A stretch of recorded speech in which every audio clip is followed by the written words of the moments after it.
Aitäh, tere õhtust kõigile ja tere tulemast tagasi Parabellumisse. Täna õhtul tegeleme kohe Rumeeniasse kukkunud drooni küsimusega. Ausalt öeldes ma ei saa aru, miks see toimub. Palju kahtlusi, vaidlusi ja nii edasi. Nagu oleks tegemist täiesti uue asjaga, mida pole kunagi varem juhtunud ja nii edasi. Tegelikult on juba umbes 2 aastat Vene droonid Rumeeniasse sattunud, kas siis ukrainlaste poolt allalastuna, venelaste vigade tõttu, segamise tõttu või muudel põhjustel. Ja ma märkasin, et kõik räägivad sellest väga pealiskaudselt, piirdudes ainult selle drooniga, mis tabas hoonet, ilma konteksti selgitamata. Ehk siis küsimus on, kas nad tegid seda tahtlikult või mitte. Nad ei teinud seda tahtlikult. Kas see on Vene oma või mitte, see ei ole Vene oma. Jättes täiesti kõrvale viimase 2 aasta konteksti, asjad, mis on seal juba juhtunud. Ma ütlen ette ära, et meil on otsene kontakt inimesega, kes elab seal, sõna otseses mõttes seal, poole kilomeetri kaugusel jõest. Ja kes juba 2 aastat tagasi, kui midagi veel ei kahtlustatud, saatis meile privaatselt videoid, kus oli kuulda droonide suminat. Ja tihti lendasid droonid Rumeenia territooriumile ning inimesed kurtsid, aga Rumeenia riik ei teinud midagi. Tegelikult mitte ainult ei teinud midagi. Nagu tõendab see vana intervjuu 2020 aasta märtsist, 26 märts 2025, nagu näete, tegelikult vana asi. Zalužnõi oli juba tol ajal selle intervjuu andnud, öeldes, et Rumeenia oli palunud tal varjata punaste droonide intsidente, mis toimusid nende territooriumil. Nii et nagu näeme, on see vastupidine sellele, mida teatud propagandistid teile televisioonis räägivad. NATO, nad mõtlevad selle intsidendi välja, sest tahavad süüdistada venelasi ja nii edasi. Ei, tegelikult oli see rumeenlaste jaoks üsna piinlik küsimus, miks nad üritasid neid intsidente varjata. Ja kuni ei juhtunud midagi nii ilmset. Kuigi eelnevatel kuudel tegid mõned talupojad, olgu nad rumeenlased või need, kelle aeda droon kukkus, fotosid. Ja seega muutus see asi arutelu, riikliku arutelu teemaks, nii et nad ei saanud seda enam varjata. Nii kaua kui võimalik, 2024 ja 2025 aastal varjas Rumeenia valitsus seda asja. Seda kinnitab meile Zalužnõi, sest kui ta rääkis rumeenlastega, palusid rumeenlased vaikida šahedide kukkumisest nende territooriumile. Ja miks nad selle asja üle kurtsid? Sest peamine asi on see, tol ajal olid rumeenlastel tegutsemisreeglid, mis ei lubanud nende lennukitel neid droone rünnata. Lennukid olid olemas, kõik oli valmis, aga neid ei tohtinud rünnata, sest ongem ausad, kui droon läheb pool kilomeetrit üle piiri Rumeenia õhuruumi, kui sul on juba midagi õhus ja siis peaks sul alati midagi õhus olema. Muidu on oht, et sa ei jõua seda tabada. Pilootide reageerimisaeg on olemas, välja arvatud juhul, kui sa paigutad õhutõrje otse sinna piirkonda. Lisaks olid kaasatud reeglid, mis ei lubanud neil sekkuda. Nii väga, et ukrainlased ütlesid neile, me anname teile loa neid rünnata, isegi meie õhuruumis, kui soovite.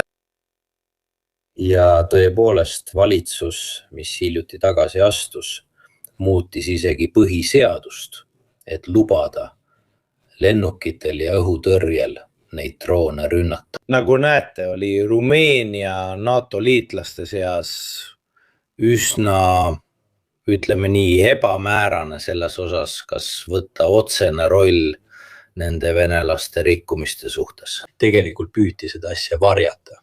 Ehk siis vastupidine sellele, mida ringi räägitakse. Nimed te ju teate neid, kes ütlevad, see on kõik vandenõu, meile ei räägita tõtt, see on organiseeritud selleks, et süü venelastele panna. Nägite? Nad üritavad luua Vene hirmu ja nii edasi. Tegelikult üritati asja pisendada, varjata, kuni neid hakkas sinna liiga palju sattuma, ja lõpuks pidi see ikkagi avalikuks tulema. See tähendab, et probleemi ei saanud enam eirata, sest inimesed tegid iseseisvalt videoid ja näitasid, et riik vaikis selle asja maha. Nüüd, jättes teiste analüüsid kõrvale, läksin ma ise uurima.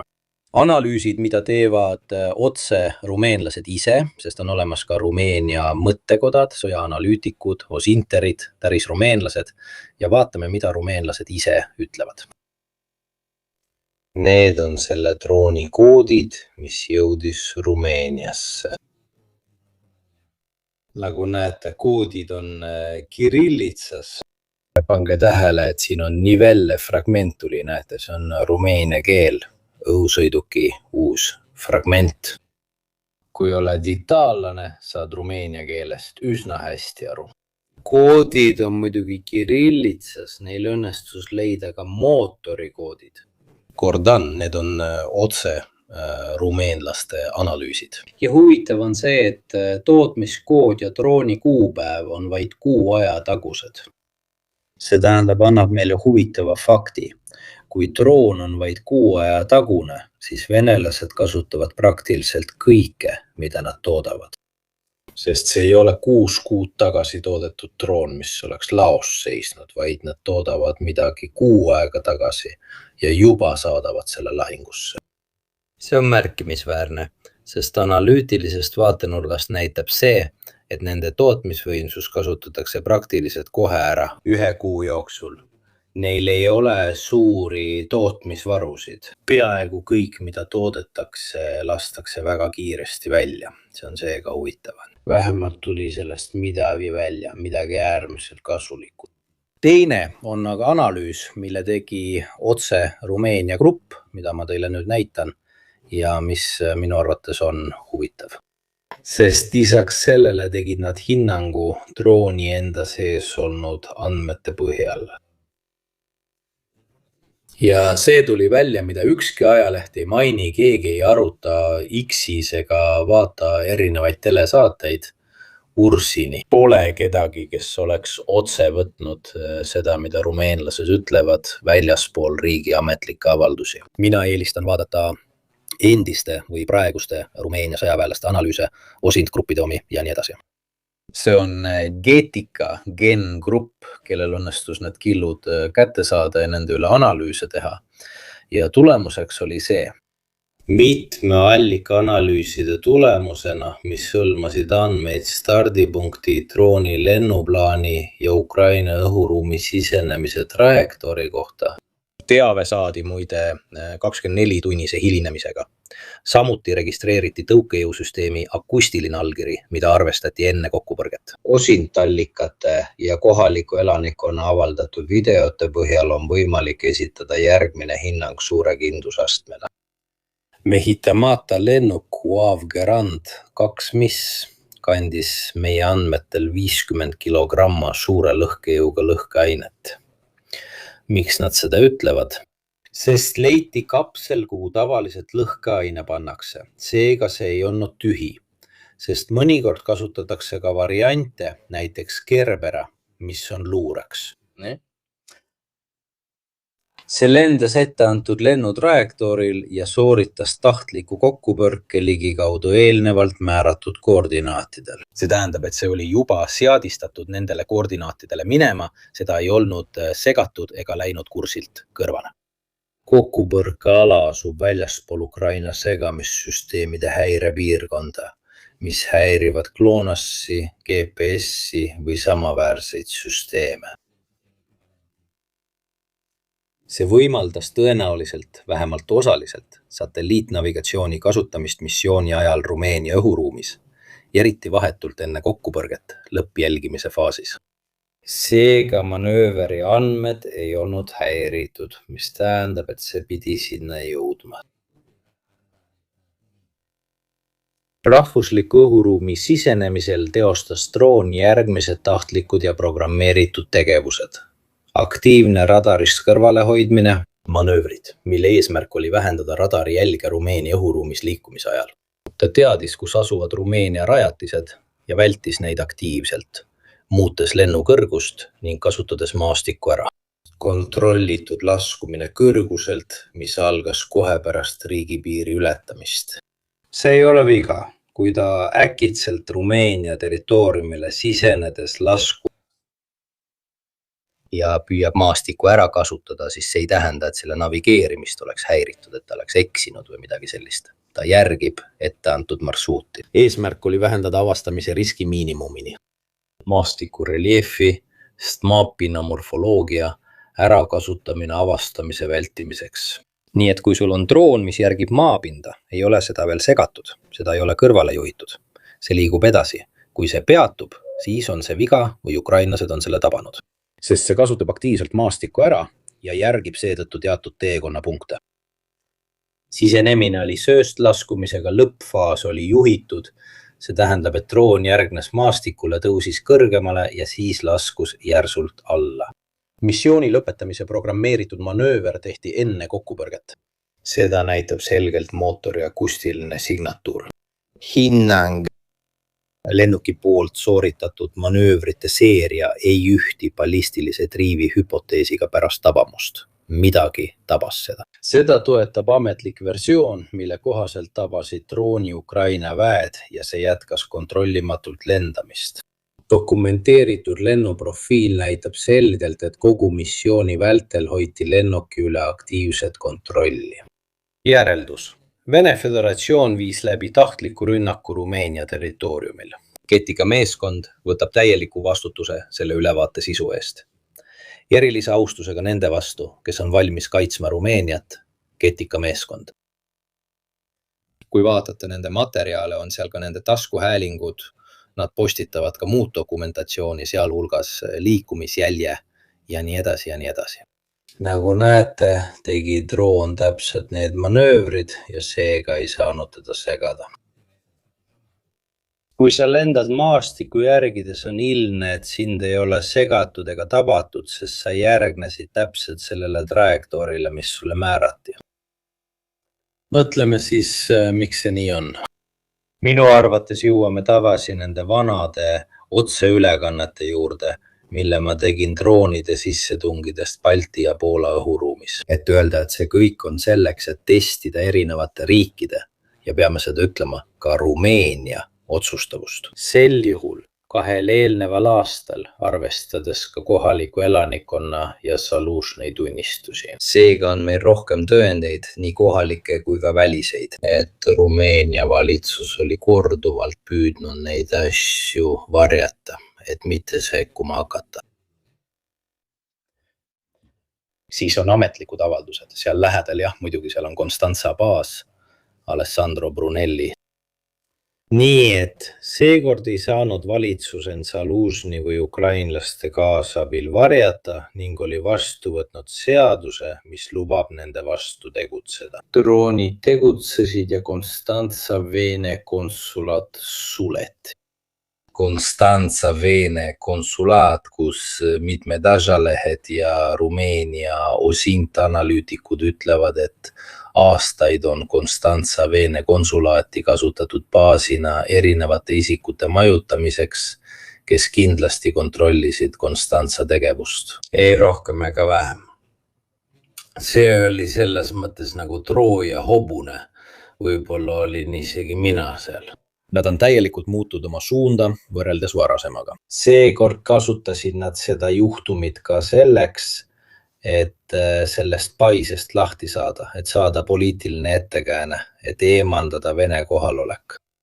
Ja Rumeenia poolt on toimunud suur suhtumise muutus, ütleme nii. Constanza konsulaadi sulgemine, kõige raskem löök on Vene spionaaž selles piirkonnas.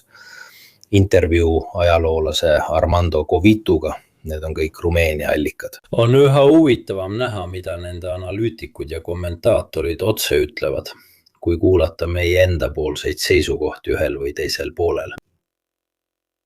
Nad eemaldasid selle just seetõttu, et seal öeldi, et juba mõnda aega oli väga kummaline tegevus. Lugege artiklit ise. Vaatame, kas see läheb läbi, sest see on natuke pikk. Tahate, vaatame, kas see läheb vestlusesse, sest kahjuks kui paned välismaise lingi, teeb see igasuguseid asju. Tõlke jaoks panen selle teile lühemalt, saate ise tõlkida, siin see on. See on see, mida ütlevad Rumeenia ajalehed ja analüütikud allahindluse kohta. kuidas te siis näete erinevaid kommentaatoreid, kes meil Itaalias on? Ei, see ei ole Vene oma, bla bla bla. Nad ei too andmeid, ei tee analüüse, ei esita tõendeid, vaid lihtsalt avaldavad oma ideoloogilist seisukohta seoses juhtumiga. Jah, nii see on, nii see ei ole, nad ei too midagi, mis kinnitaks nende väidet. Ma näitasin teile pilte nende tükkidega, mida ma teile näitasin. Sõltumatute valitsusväliste gruppide analüüse, sõltumatuid, endisi sõjaväelasi, analüütikuid, rumeenlasi, me oleme teile seda näidanud. Ajaloolisi eelnevaid juhtumeid. See ei ole esimene kord, kui nad niimoodi lõpetavad. Ja seletus on väga loogiline. Ka sellepärast, et kui vaadata, kus see hoone asus, siis saab aru, et kui droon oleks lennanud teatud kõrgusel, oleks see väga kiiresti avastatud. Selle asemel jõudis see piisavalt sügavale, et avada seda hoonet, sest see leiti, kuna see järgnes maastikule, kui see järgnes maastikule, siis ilmselt ei olnud see juba avastatud ega kahjustatud. Ja seega kõik need erinevad teooriad vea või muu sellise kohta võib aknast välja visata. See on huvitav, näed, need inimesed ajavad mind jälle naerma. Ka gaasitoru kohta.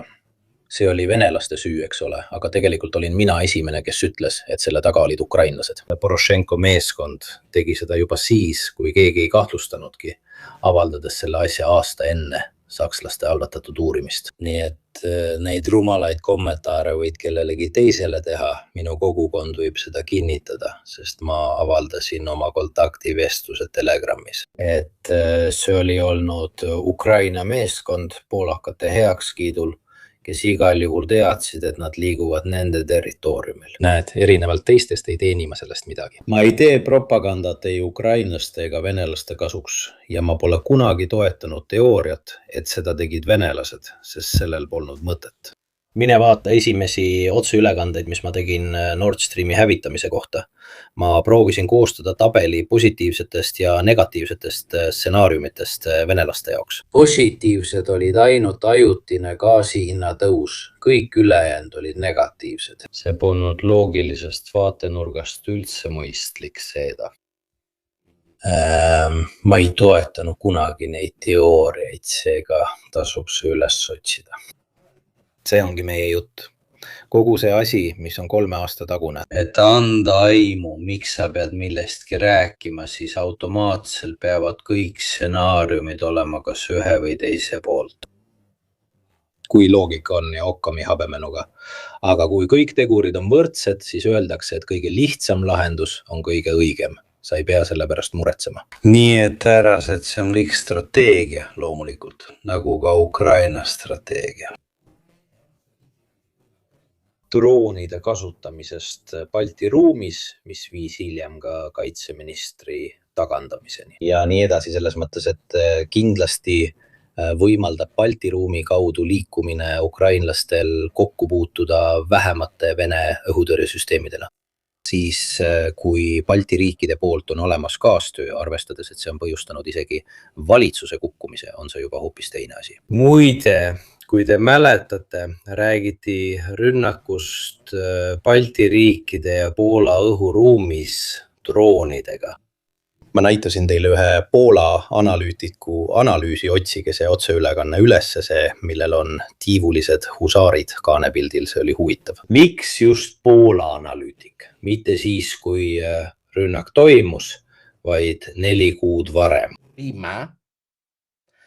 Ta oli välja toonud analüüsi mõningatest droonidest, mis olid sattunud Valgevene ja Ukraina vahele, kuid mille sees olid Poola, Eesti ja Leedu SIM-kaardid. Ja tema oli selle kohta teooria esitanud, ma panin selle dokumendi videokirjeldusse. Et tõenäoliselt olid need testid, mis tulevikus viivad droonide kasutamiseni Poolasse. Nagu näete, olid selles osas ka varasemad testid olemas. Ja tal oli õigus, sest 3-4 kuud tagasi juhtuski täpselt see asi. Seega on huvitav näha, et mõnikord saab asjadest õigesti aru, kui kasutada oma pead.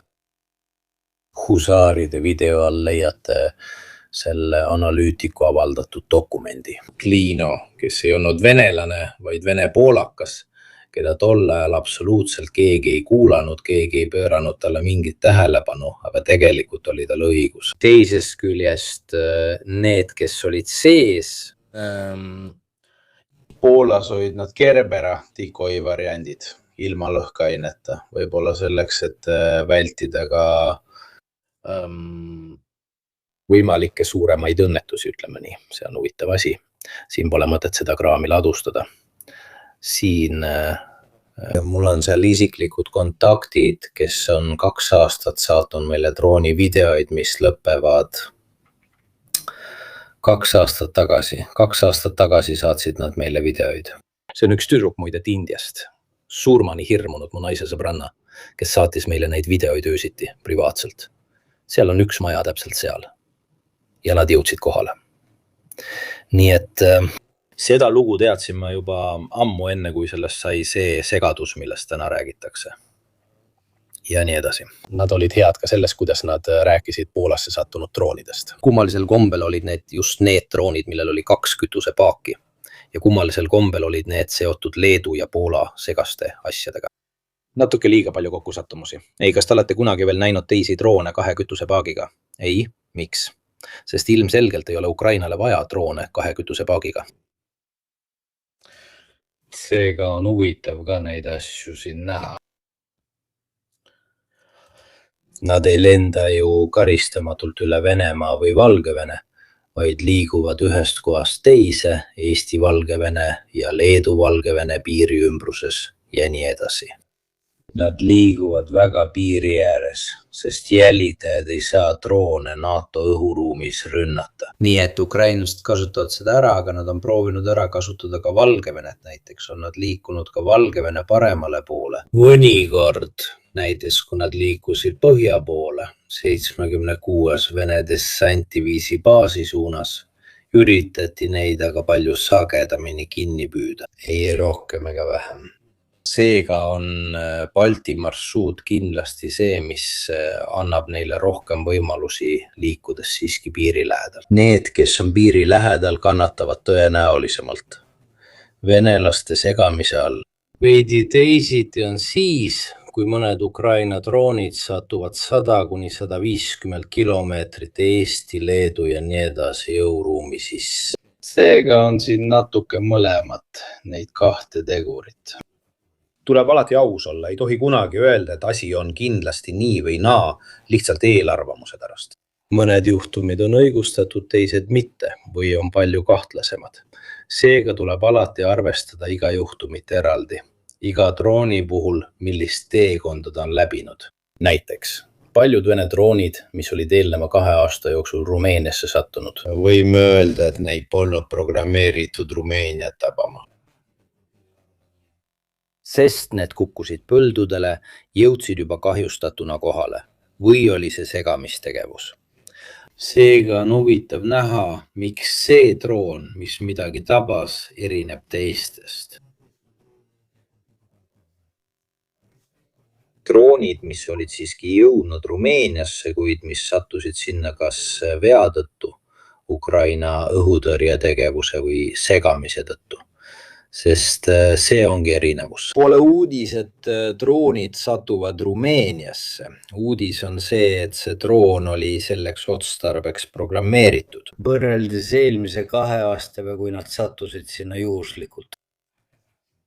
Ja see on valik, see on teadlik valik võib-olla selleks, et näha reaktsiooni. Sellest ajast, kui rumeenlased muutsid õhusihtmärkide tõrjeseadust, polnud juhtunud ühtegi vahejuhtumit. Võib-olla tahtsid nad näha, kas rumeenlased pärast seaduse muutmist järgivad omaenda seadust ja viivad selle lõpule või venitavad aeda nagu eelmistel aastatel. Sest võib-olla oli see seadus lihtsalt rahvale meeleheaks. Rahulikult tegime seaduse ära, nüüd võime. Ja siis tegelikult ei juhtunud mitte midagi. Need asjad on selleks, et testida otsusekindluse taset. Ja see ei ole juhus. Peame asju vaatama ka ajalisest ja poliitilisest vaatenurgast, sest see juhtum toimub Rumeenia tagasi astunud valitsuse ajal. Praegu Rumeenia ja valitsus Valitsus, mis hoiab asju, ütleme nii, formaalselt, on kindlasti väga nõrk. Nii et millal oleks parem aeg riigi otsusekindlust proovile panna kui ülemineku ajal? Olulised pole mitte ainult sõjalised ajastused või droonide tehnilised tegurid, vaid ka poliitilised ajastused. Muide, ukrainlased räägivad rumeenlastega ja on põhimõtteliselt koostanud kahepoolse kokkuleppe taeva kaitsmise osas.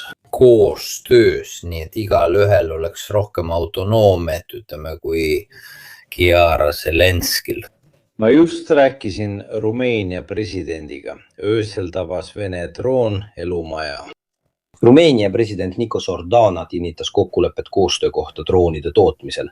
Tõenäoliselt hakkavad nad tootma droone, mis püüavad kinni teisi droone. Midagi sellist püüavad mõlemad pooled, nii venelased kui ukrainlased arendada.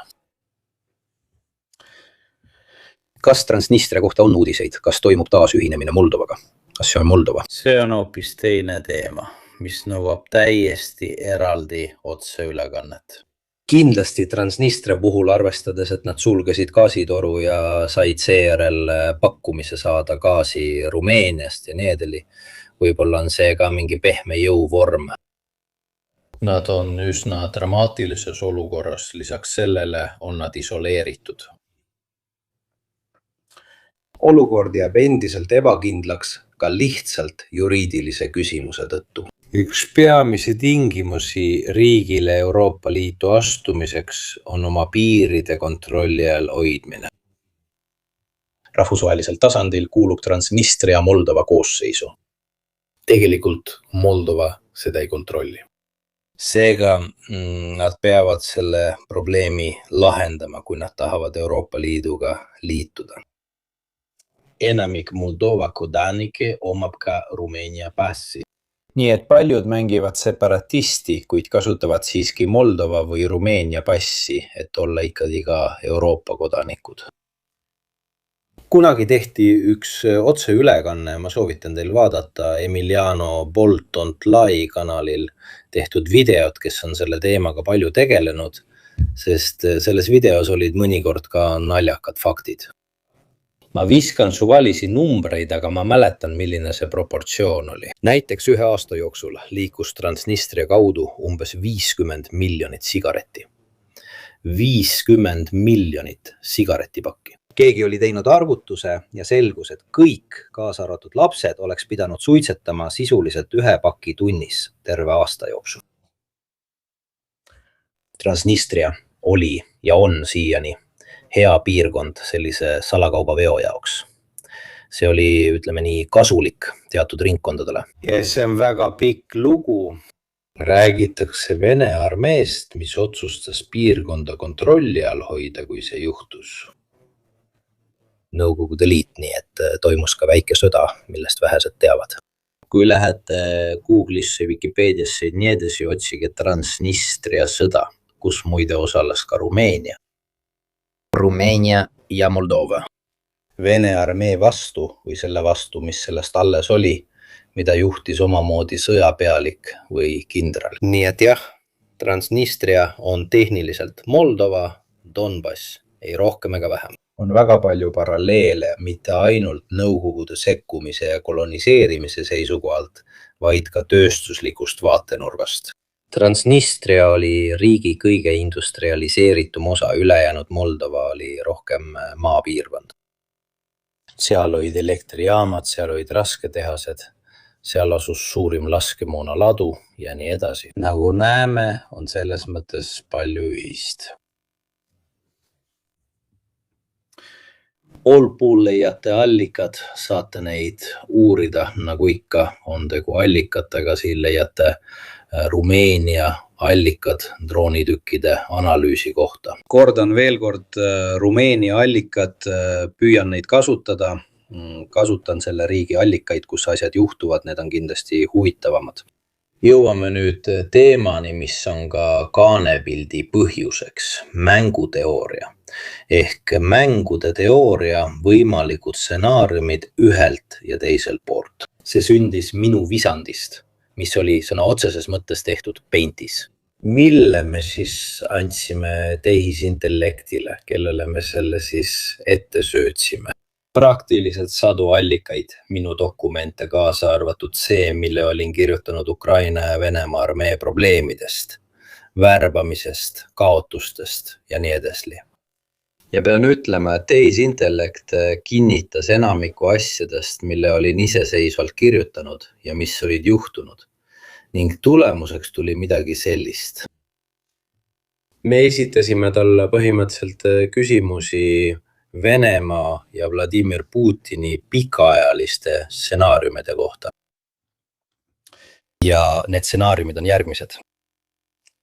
Küsisime temalt, kas minu koostatud stsenaariumid olid täpsed ja ta vastas meile osaliselt. 5 stsenaariumi on hästi kaardistatud arvuliste parandustega massilise mobilisatsiooni ja jätkusuutlikkuse osas. Nii et põhimõtteliselt. Jah, samuti, tubli Fabio. Ja nii me põhimõtteliselt proovisime vaadata, kas see kinnitab või mitte, sest lõpuks ei ole eriti palju võimalikke positsioone.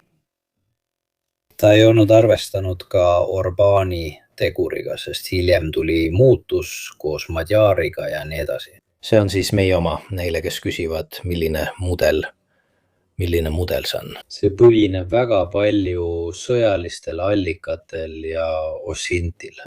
Stsenaariumite tabel, mis on üle vaadatud pärast minu esialgset versiooni ja küsimusi. Võimalik stsenaarium venelaste jaoks, osaline mobilisatsioon. Võiduvõimalus on madal.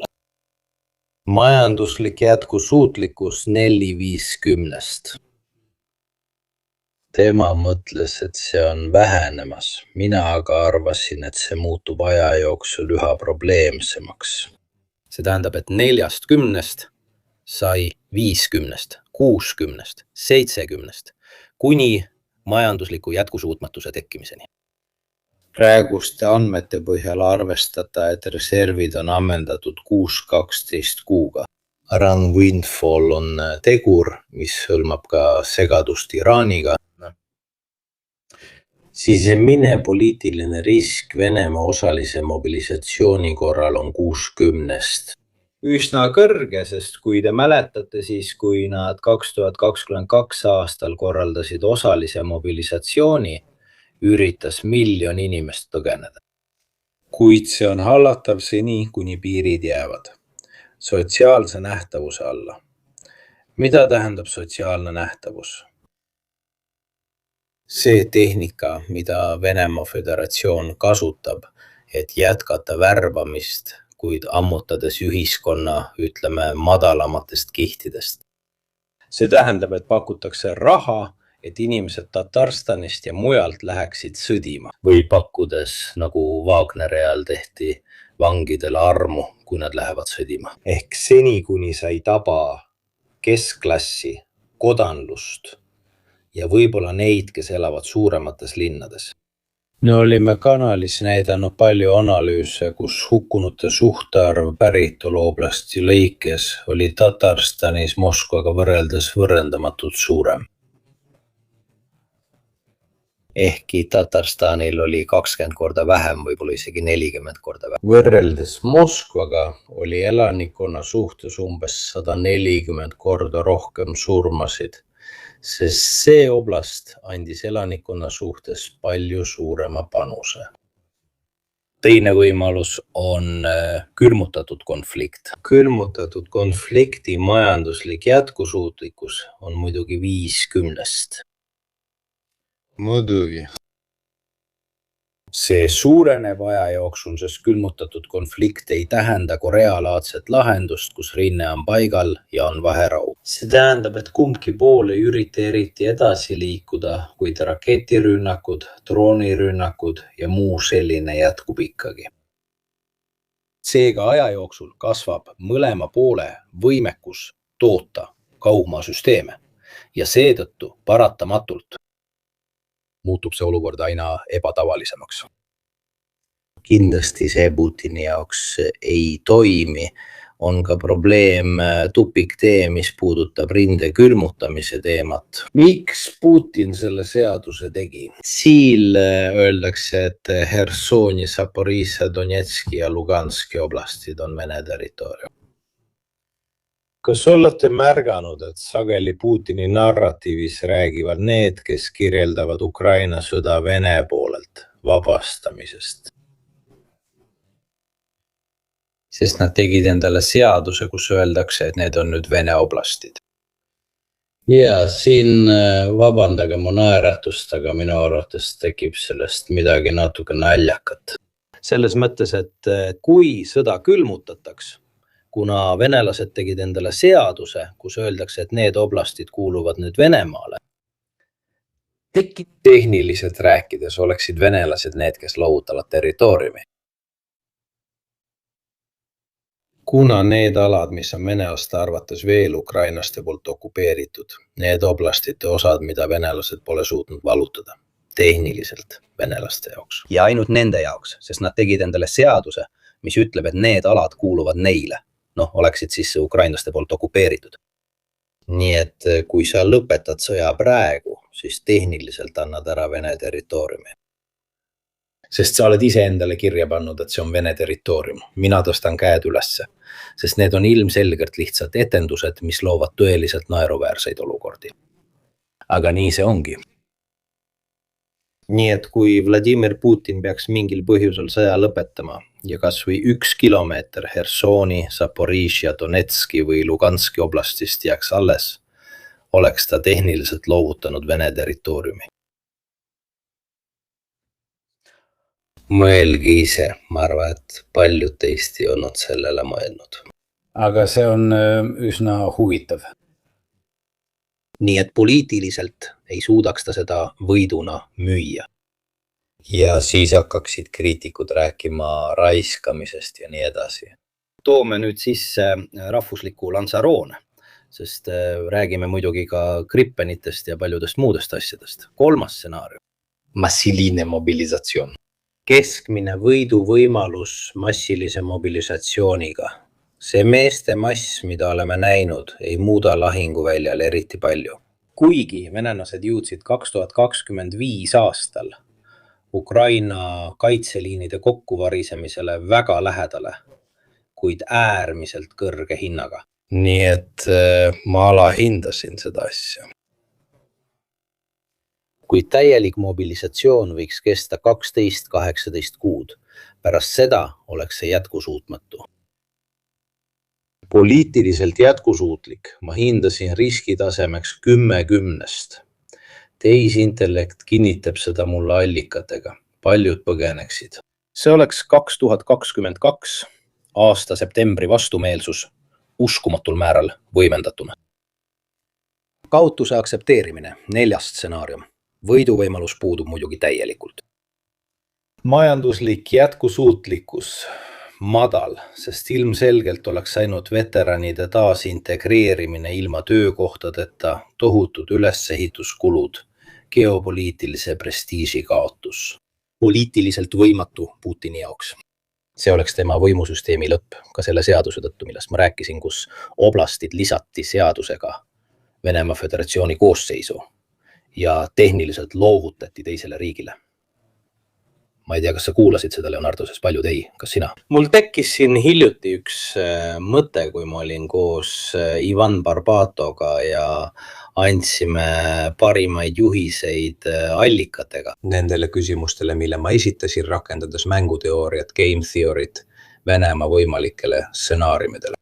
Kuna Venemaa on vastu võtnud seaduse, mis ütleb, et need oblastid kuuluvad Venemaale, siis kui rinne külmuks, annaksid nad tehniliselt osa Venemaa territooriumist Ukrainale. Jäikuse pahe. Nad on ise seadusandlikul tasandil jäigaks muutunud. Tere õhtust kõigile vahepeal. Tupik.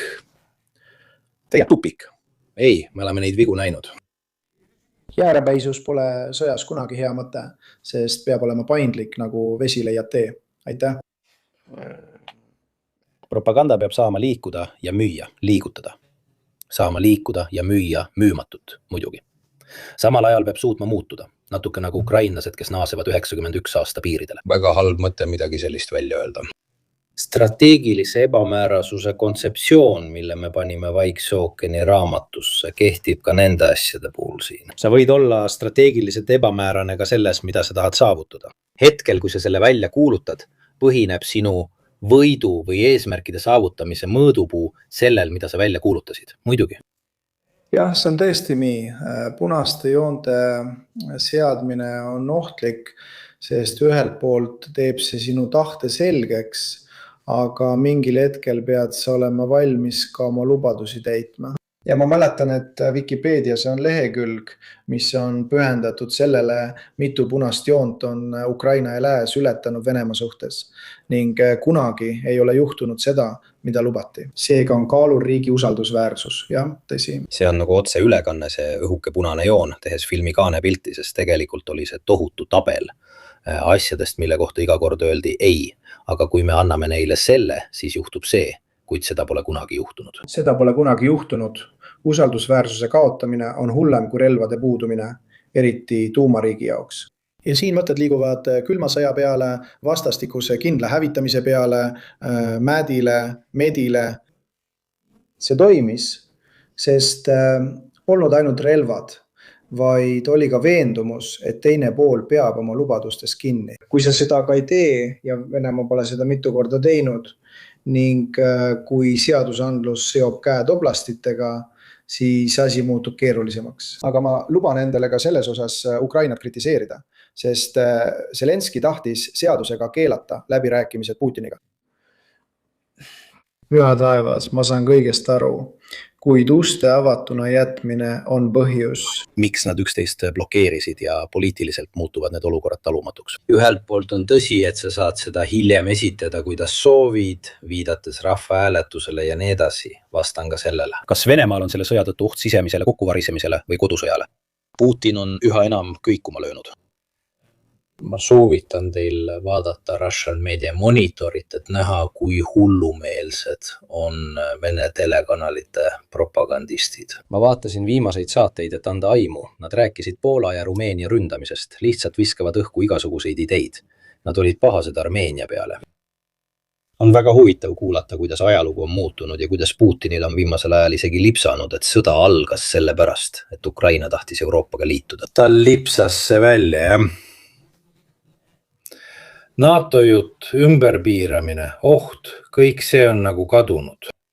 Alles hiljuti just Media Monitoris ühes videos, kus oli mitu külalist, räägiti, et Armeenia läheneb Euroopale, tahavad saada sama saatusosaliseks nagu Kiiev ja nii edasi. See rääkis täiesti uskumatute lausetega, näiteks kui mina neid asju ütlesin, siis öeldi mulle, et olen atlantistlik propagandist. Seda öeldakse Venemaa televisioonis kell 8 õhtul.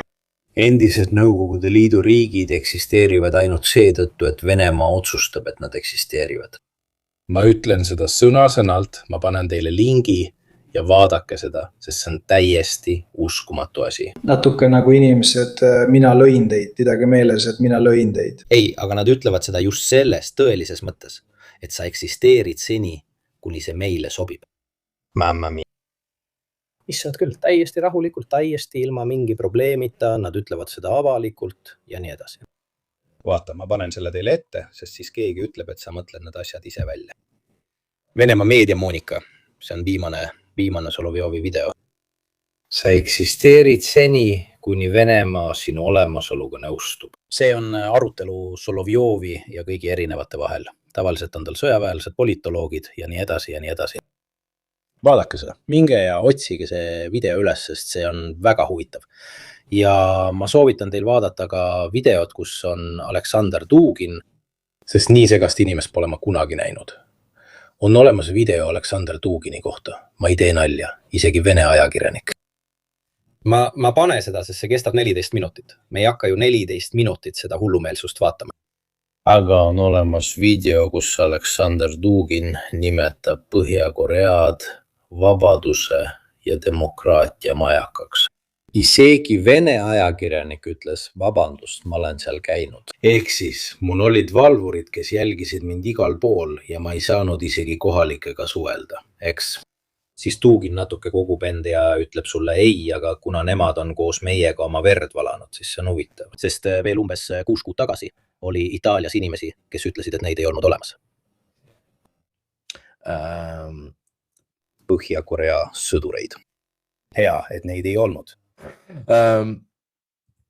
Ja ta ütleb sõna-sõnalt, et kuna nad on koos meie meestega verd valanud, siis ei saa nad olla nii halvad. Sain aru. Võib-olla nad tõesti ei ole nii halvad. Aga kindlasti, ma mõtlen, loogilisest vaatenurgast sa ütled, et see on filosoof, mõtleja. Ta hakkab endale vastu rääkima mõne hetke jooksul. Ja siis toob ta välja midagi, mille peale ma mõtlesin, kas see video on tehtud naljaga või on see päris. Ühel hetkel teeb ta sellise järelduse, et isegi Vene ajakirjanik hakkab talle peaaegu näkku naerma, kui ta ütleb, et Nõukogude Liidu lagunemine toimus ka tänu Tšeburaška nukule.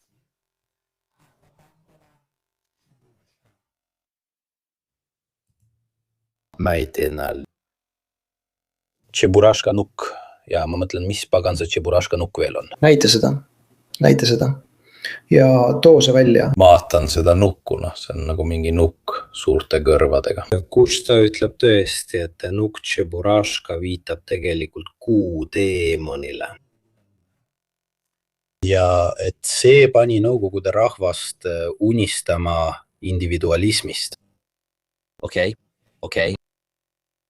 Ja see viis nad sisuliselt aitama lagunemist. Vedi, sa oled väga ärritunud. Sellest nukust mõnel Vene sõduril on neid isegi seljakottides, kui nad lähevad võitlema. Ja tema ütleb, et see Tšeburaška on sisendanud mõtteid. Aitäh. Основание древних пентаклей, воспроизводящих символические черты демона Луны.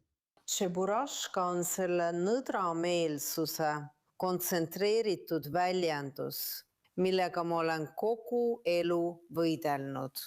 Sissejuhatuse lõpp. Kuulake ka selle ajakirjaniku tooni. Kui sina oled kirjutanud seda ja seda ja tema tuleb välja selle superjutu, kus ta ütleb, et nukk pani inimesi unistama individualismist ja nii edasi kogukonna vastu. Ma ei hakka 14 minutit seda jama vaatama. Vaadake seda videot ja lugege kommentaare. Ja see mässuline kapitalistlik nukk. Isegi mitte lollid, sellised asjad. Loll, kus ta Ma vannun sulle, et see, mida ma olen neil päevil Vene televisioonis näinud, on sellisel tasemel, mida sa ei kujutaks ettegi isegi mitte düstoopilises filmis ja nii edasi. Ja sa ütled selliseid asju. Kui tema vaidles vastu, et Koreas pole ju tegelikult vabadust, arvestades, et ta liikus relvastatud valve all ja ei saanud inimestega rääkida, siis tema ütles, jah, aga see kollektiivsus, mida mina silmas pean, ei ole individuaalne. Ehk siis vabadus. See ei ole individuaalne vabadus, vaid kollektiivne vabadus. Ja siis ütleb ta, et ainus viis rahu saavutamiseks on sõda. Ta tsiteeris sisuliselt Orwelli 1984 maksiime. Ma ei tee nalja, sa ütled seda ise videos. Ma arvan, et nii hullumeelset videot pole ma kunagi näinud, aga ma jätan selle sinna paika, sest ta karjub seal alati edasi.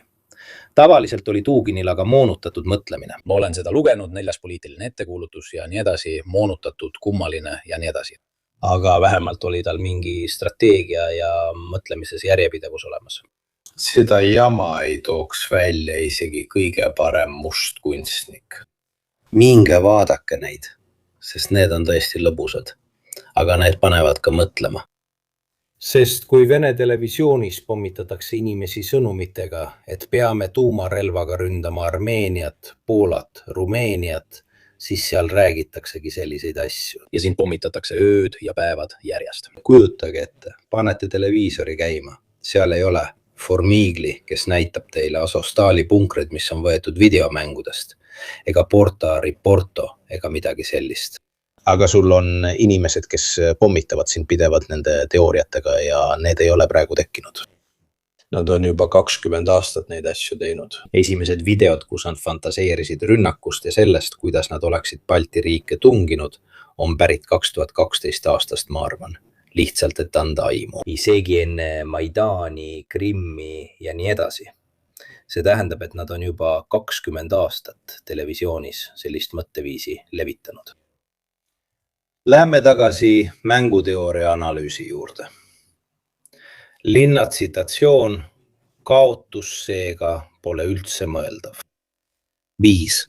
Tahtlik eskalatsioon NATOga, võiduvõimalus keskmine kuni madal.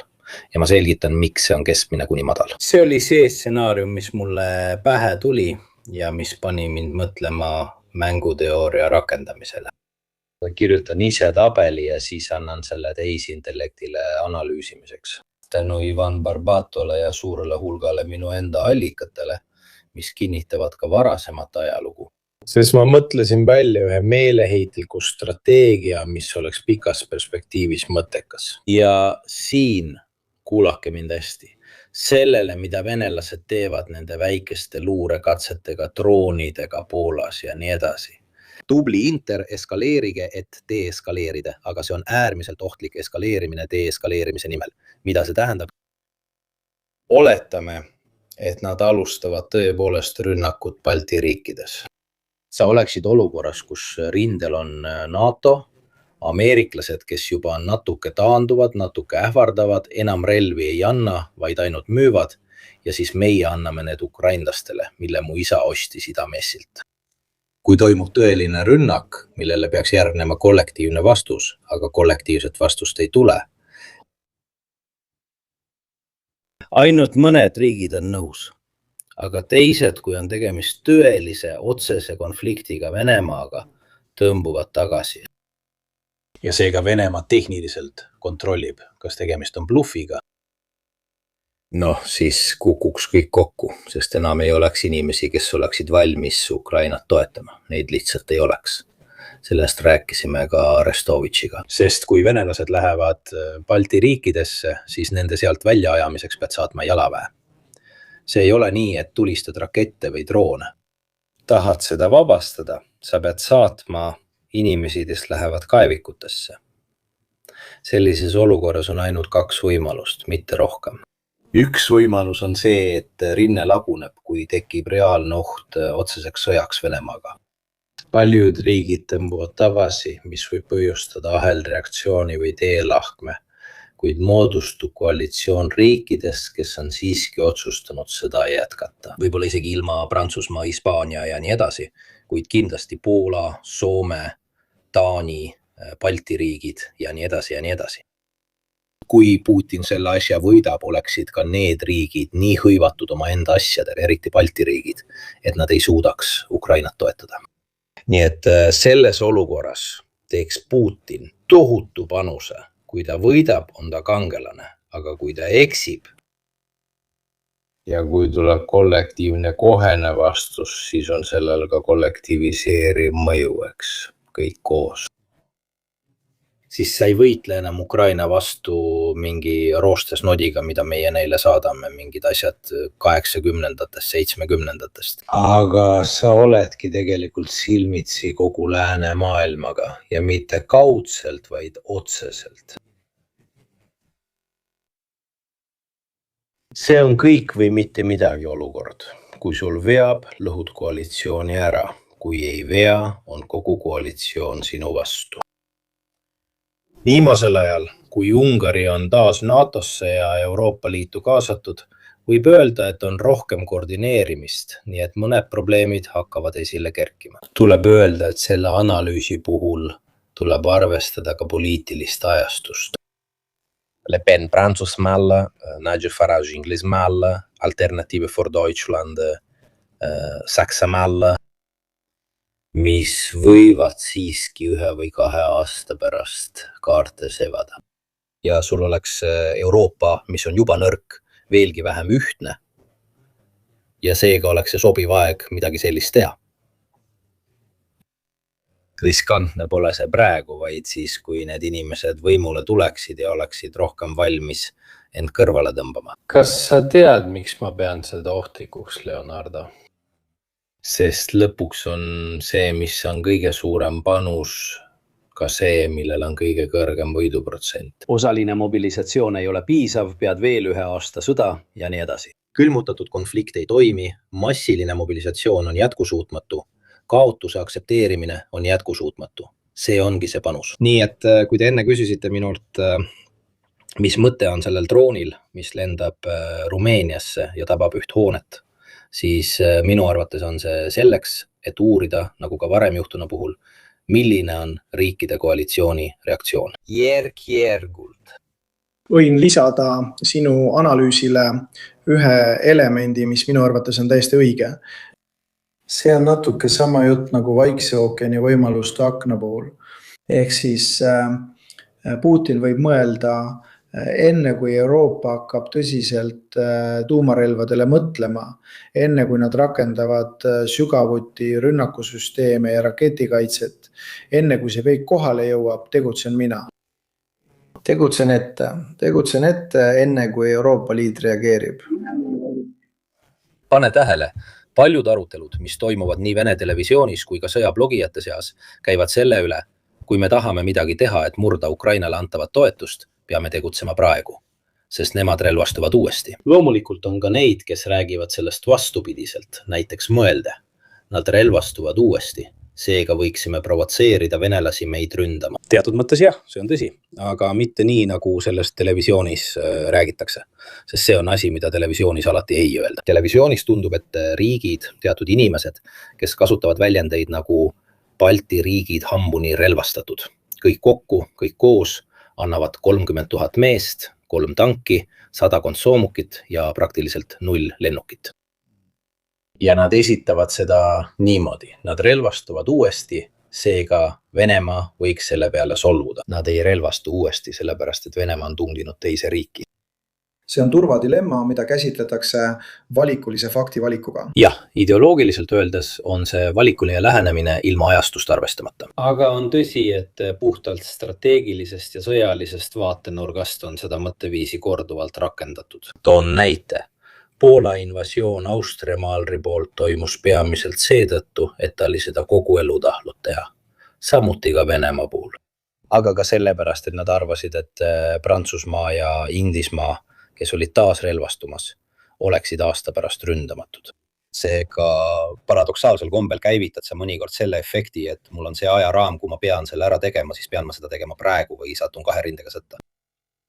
Jah, aga peab ka selge olema, et selle loo esimese täringu viske ei teinud minu arvates Euroopa. Nii, mulle tundub, et Euroopa reageerib olukorrale Venemaa jõulisuse taastumisele. Ütlen seda väga pehmelt, nagu raamatust. See on reaktsioon, Euroopa reaktsioon, mille on muide vallandanud Venemaa ja Trump. Miks meil on... See on ka tagasihoidlik, sest kui vaadata, mis juhtus Krimmis, siis kehtestasime sanktsioonid 9 või 8 aastaks. Sõjalised kulutused kasvavad, mis olid siiski, kui vaadata suundumust, olnud languses. Alates 90-ndatest tõusid veidi Krimmi tõttu ja 2 aasta pärast stabiliseerusid ning hakkasid taas langema. Ainult Poola hakkas vaikselt ja tagasihoidlikult tõstma. Kõik on reaktsioonina. Mitte sellepärast, et ma relvastun, kuna tahan vallutada, mida kuradit ta tahab. Mina pole kunagi kuulnud. Aga milleks? Vene telekanalite pärast, Vene autode pärast, Vene arvutite pärast. Sellepärast... Toidu pärast. Ei, sellepärast küll. Ei mingit testi, olge rahulik, siin on romagnolane ja tal on veri sees. Jäta see, et see. Tuleb ise, sul pole vaja ise minna. Nagu ütles Lundini, nad tulevad ise tervitades. Kõik. Me naersime, aga olukord pole eriti naljakas. 6. stsenaarium, sest loomulikult tuleb see tunnistada. Ukraina kukub aasta jooksul kurnatuse tõttu kokku. Väga väike tõenäosus, aga mitte 0. Vale? Viimasel ajal on just 1 välja tulnud. The Kiev Independent tegi intervjuu nende mobilisatsiooni kohta, kus käsitleti ka vabatahtlike arvu vähenemist, inimesi, jeda tänavalt kinni võetakse ja nii edasi ja nii edasi. Muidugi oleks see Venemaa jaoks täiesti jätkusuutlik, väga jätkusuutlik, ka poliitilisel tasandil. Nii, et ma lasin teha veel ühe asja samal ajal. Jätan teile selle, kui soovite vaadata teisi tegureid. Iraan, ootamatu tulu, Lisaks Orbáni langus on muud tegurid, mille oleme arutelu lisanud. see on huvitav, minu arvates on ka ohtlik see, et stsenaarium, mis annab Venemaale kõige rohkem võimalusi võita, on tegelikult kõige riskantsem. See hasartmängu stsenaarium, et vaatame, kas suudame selle toetuse murda. Ja see on huvitav, sest see teema kerkib peaaegu loomulikult esile Vene sõjablogijate aruteludes. See arutelu toimus nädal tagasi, 2 nädalat tagasi. Ehk siis rünnata tootmiskeskusi Euroopas, mis toetavad Ukrainat, mis praegu on puutumatud ja tõenäoliselt Ukraina suurendab oma tootmist järjest rohkem. On olemas ka sisemised kokkuvarisemise mehhanismid, mis on ükshaaval üle kontrollitud. Sisemine kokkuvarisemine, välise toetuse puudumine, kulumise tõttu kokkuvarisemine.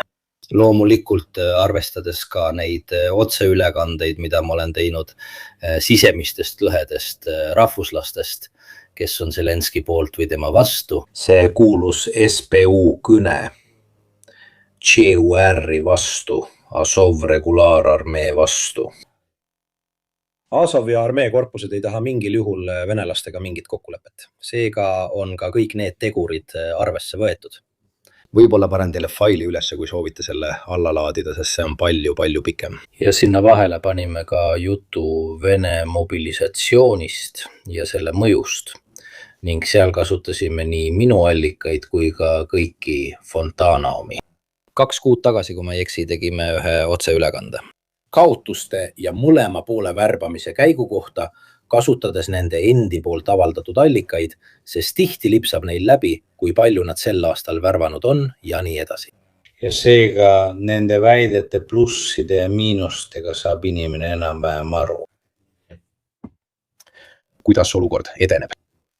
Kindlasti on kõige huvitavam fakt, mida võib näha ka sellest, mis toimub koha peal. Ausalt öeldes peaaegu mitte midagi. Oleme tagasi 2022 aasta tasemel. Mis puudutab edasiliikumist, siis selline on olukord. Värbamise jälgimine. Russo lisaks tavapärastele andmetele, kui paljud on võetud lepingutega, kui paljud vabatahtlikud. Medvedevi avaldused, erinevad Peskovi avaldused, ametlikud avaldused, samuti ka Venemaa kaitseministeeriumi omad. Maksumus, kui palju nad leidsid, et nad annavad? Et teile aimu anda, kui lähete dokumendis allapoole, leiate selle, et augustis 2024 oli nende enda sõnul värbamise määr, kasutame nende endi avaldatud numbreid, umbes 750 päevas. 2024 aasta lõpupoole oli see 1720 päevas tegelikult. Teatasid nad 158 000 lepingust, millest 400 000 olid föderaalsed ja piirkondlikud kokku. 2025 aasta jaanuaris, nagu näete, olid numbrid jäänud väga sarnaseks, 1700 päevas. 2025 aasta märtsis-aprillis olid need langenud 1200-1300. Kui sa võtad need arvud ja panes need kokku äripakkumise tabeliga, märkad, et iga kord, kui toimub langus, suureneb äripakkumine jätkusuutlikkuse nimel. 2025 aasta suveks olid need langenud 1000-ni. Okei. Juba mais-juunis toimus langus. 2025 aasta suvel jätkus täiendav langus. Ja täna on neid 800 päevas, see tähendab 20% langust. 20% peamised märgid on kahekordsed. Esiteks, määrlanged vähemalt 21. 4 kuu jooksul 2026 aastal. Teiseks, keskmine boonus tõuseb plahvatuslikult 195 000 rublalt 2024 aasta suvel kuni 1,47–1,55 miljonini. Märtsi 2026 aasta keskmise pakkumise puhul, see tähendab, et see on kasvanud 7-8 korda. Miks see asi siin huvitav on? Sest ma olen alati mõelnud, aga kas see on jätkusuutlik? Vene riik maksab üha rohkem, et värvata üha vähem inimesi. See ongi sõjaväelise tööturu küllastumise praktiline definitsioon.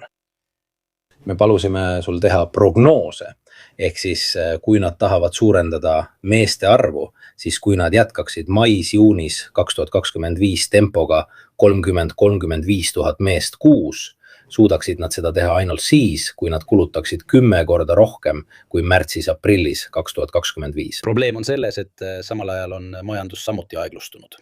See mudel, nagu tehisintellekt meil ütleb, on poliitiliselt jätkusuutmatu. Ja majanduslikust vaatenurgast võiksid nad seda teha aasta või 2, maksimaalselt 18 kuud. Ja siis tekiks kokkuvarisemine, sest sa ei suuda inimestele 10 korda maksta. Tegelikult on viimane asi, mida nad tegid, tark. Nad ei pakkunud raha. Just nii. Nad pakkusid võlgade kustutamist. Viimases Vladimir Putini pakkumises on see, et nad kustutavad sul kuni, kui palju see oligi, $140,000, aga ma ei mäleta mitu, 10 miljonit rubla. 26. mail 2026 allkirjastas Vladimir Putin seaduse, mis kustutab kuni 10 miljonit rubla ehk umbes $140,000 võlgu uutele värvatutele. Seega kasutad vastupidist strateegiat. Nad kustutavad su võla selle asemel, et sulle raha anda, sest seda enam pole. Sisselõudmatuid võlgu poleks nad nagunii kätte saanud. Aga sa oleksid need ikkagi tagasi saanud.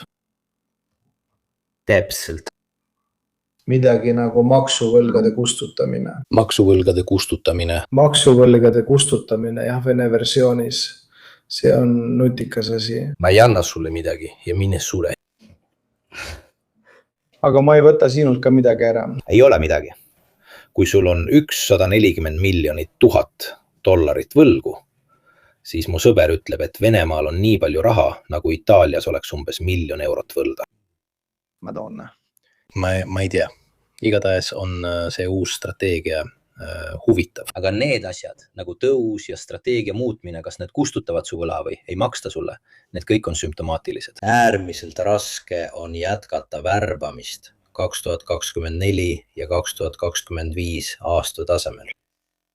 Vaatame, miks siin on Leonardo ja Lanzarone rahvuslikul tasandil. Viimasel ajal ameeriklased, ma olin teinud mitmeid otseülekandeid nagu Karule jahti pidamas. Neile, kes pole seda näinud, Karule jahti pidamas on otseülekanne, kus ma demonstreerin osintallikate ja erinevate artiklite abil, mida toetavad ka teiste mõttekodade nagu Dochin jäite uuringud. Kuidas ukrainlased on viimase 8 kuu jooksul süstemaatiliselt ja siikindlalt hävitanud antenne, varajase hoiatuse süsteeme, radareid, puksüsteeme, S-300, S-400 pantsirsüsteeme ja nii edasi. Peamiselt Zaporižžja koridoride ja Zaporižžja piirkonna vahelises tsoonis. Huvitaval kombel on ukrainlased juba paar kuud, kasutades ka õhupalle, hakanud muutma Mariupoli, Melitopoli maanteed surmamaanteeks, mis meenutab veidi surmamaanteed Iraagis. Miks? Sest nad on selles piirkonnas oluliselt vähendanud venelaste võimekust. Seega tuleb neid asju alati koos vaadata. Seega andke andeks, kui ma olen veidi paljusõnaline. Koos sellega toimub ka rünnak Moskvale. Rünnak Moskvale sihtmärkide vastu, mida venelased peavad iga hinna eest kaitsma. Nad on sunnitud neid kaitsma au ja uhkuse pärast. Ja need võtavad juba suure osa venelaste õhutõrjeressurssidest. Nii väga, et venelased, nagu ma teile näitasin artiklis, tahtsid isegi tagasi osta Türgile antud S-400 süsteemid. Nad peavad tegema valiku, ka neil on nappus, Venemaa on tohutu. Nii et, kas kaitsed Moskvat ja seda pead sa igal juhul tegema, kui ta pole näinud, mis kaos sellest tekib? Või kaitsed koridori? Natuke.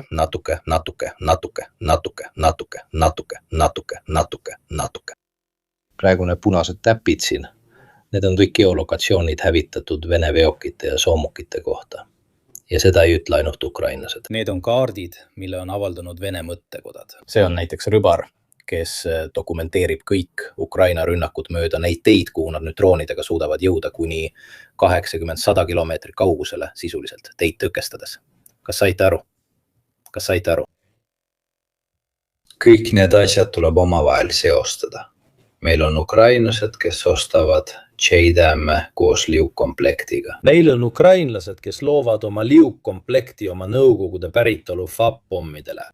Meil on Ukraina, kes hangib Gripeneid, on juba saanud Mirage 2000 ja kasutab praegu F-16-sid. Muide, tänane kinnitamata uudis on see, et üks F-16 viskas pomme ja sattus Vene suuhävitajate rünnaku alla. Midagi ei juhtunud, aga see näitab, et ukrainlased hakkavad F-16 ka liuppomme kasutama. Kui kõik need asjad kokku panna koos süsteemide hävitamisega ja nii edasi, me mõistame, et ukrainlased hakkavad tõenäoliselt järgmise 6 kuu jooksul tegema täpselt seda, mida venelased teevad. See tähendab, et nad viskavad pomme 80–100 kilomeetri kaugusele aladele, kus õhutõrje on juba nõrgestatud, et hakata lahti võtma. Ja huvitav on see, et see tegevus keskendub väga palju juhuslikult Zaporižžja koridorile, mida on üsna lihtne sulgeda, sest seal on ainult üks tee, mis viib mõlemale poole välja.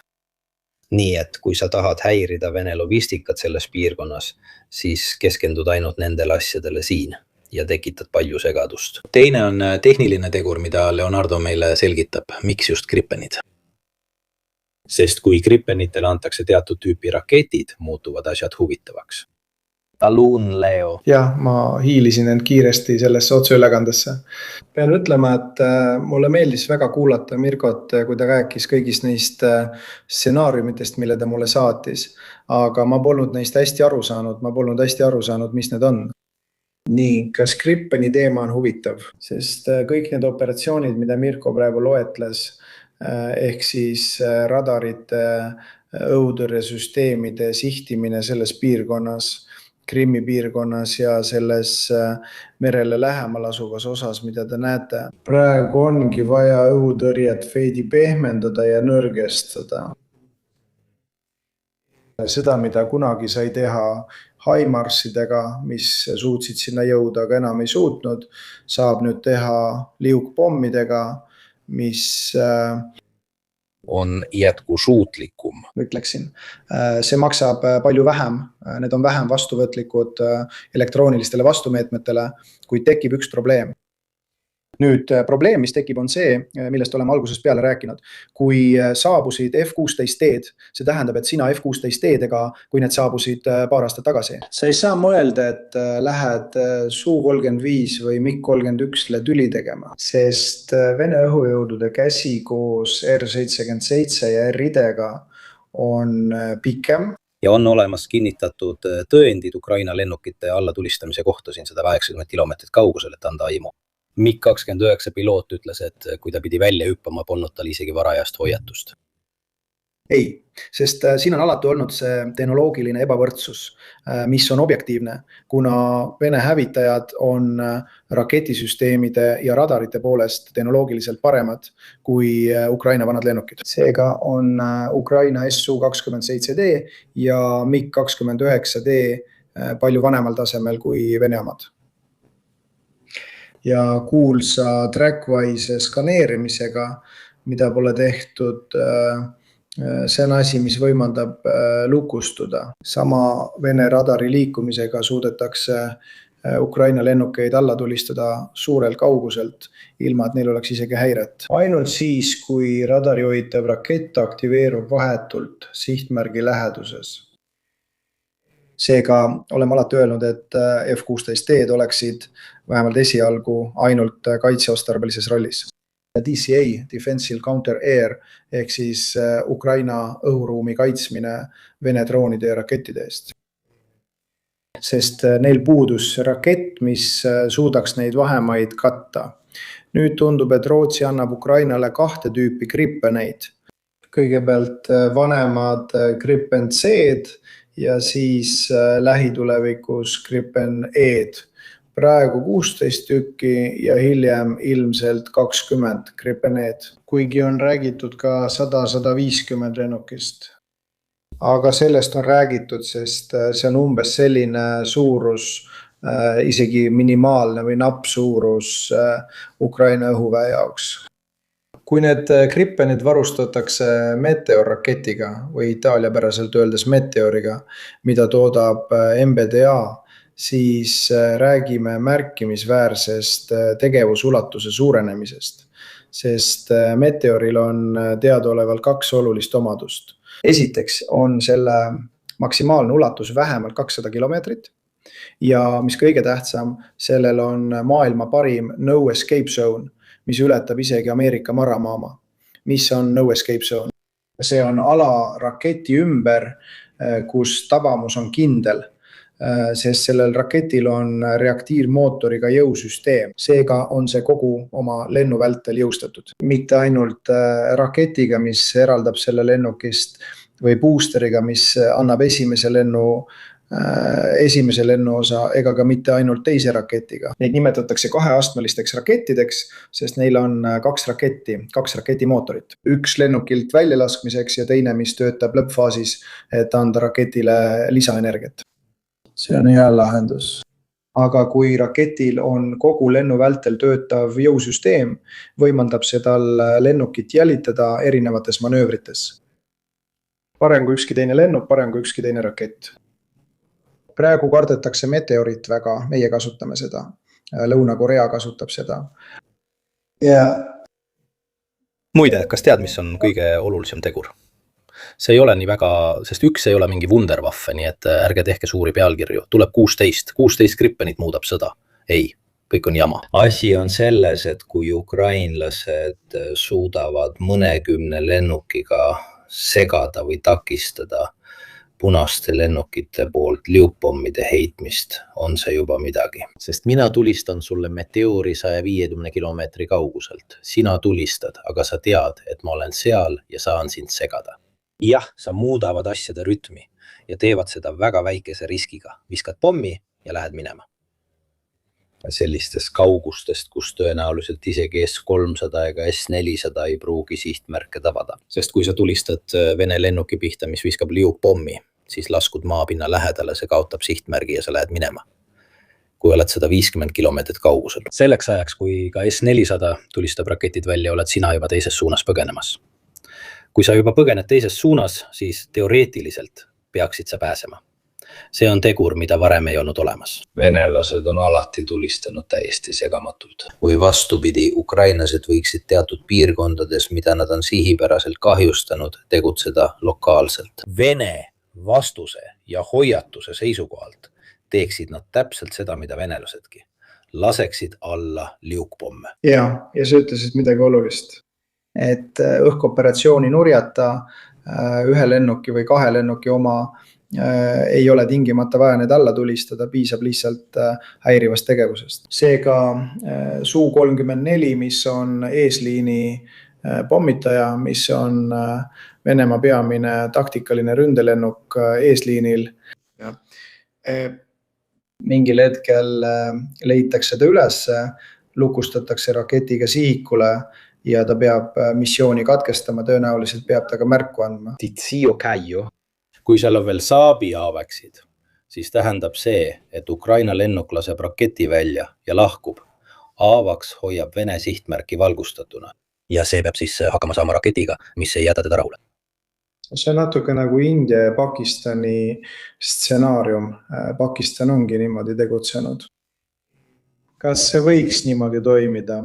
Tegelikult võiksid need Gripenid siis olla ründeoperatsioonide saatehävitajad. Samal ajal kui Mirage'id ja F-16-d lasevad liupomme, võime ka mõelda, et Mirage 2000 ei saa eriti palju teha, nii et kuid see on väike ja kiire lennuk, mis tegelikult viskab hammerpomme, millel on siiski juhtimissüsteem ja ka oma tõukejõusüsteem. Sest me kõik räägime liupommidest, hästi, need, millel pole tõukejõudu, hästi. Ütleme nii, et kui need lastakse välja suurel kõrgusel ja suurel kiirusel, siis katavad need 80–100 kilomeetrit.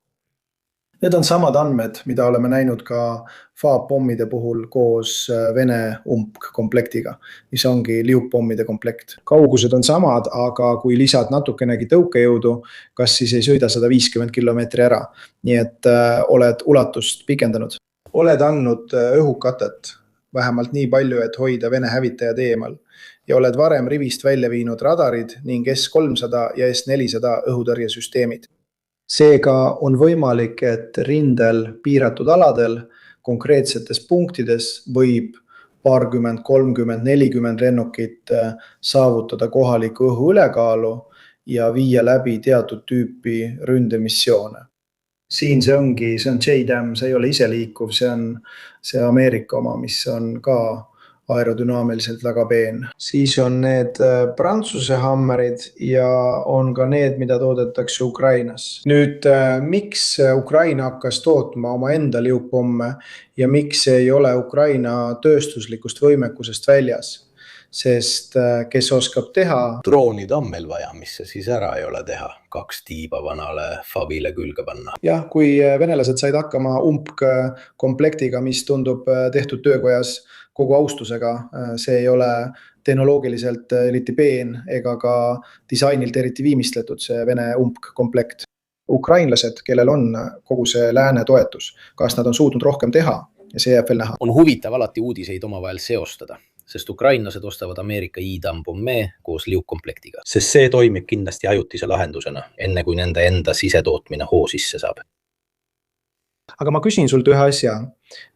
Kuidas me lahendame GPS-i häirimise probleemi?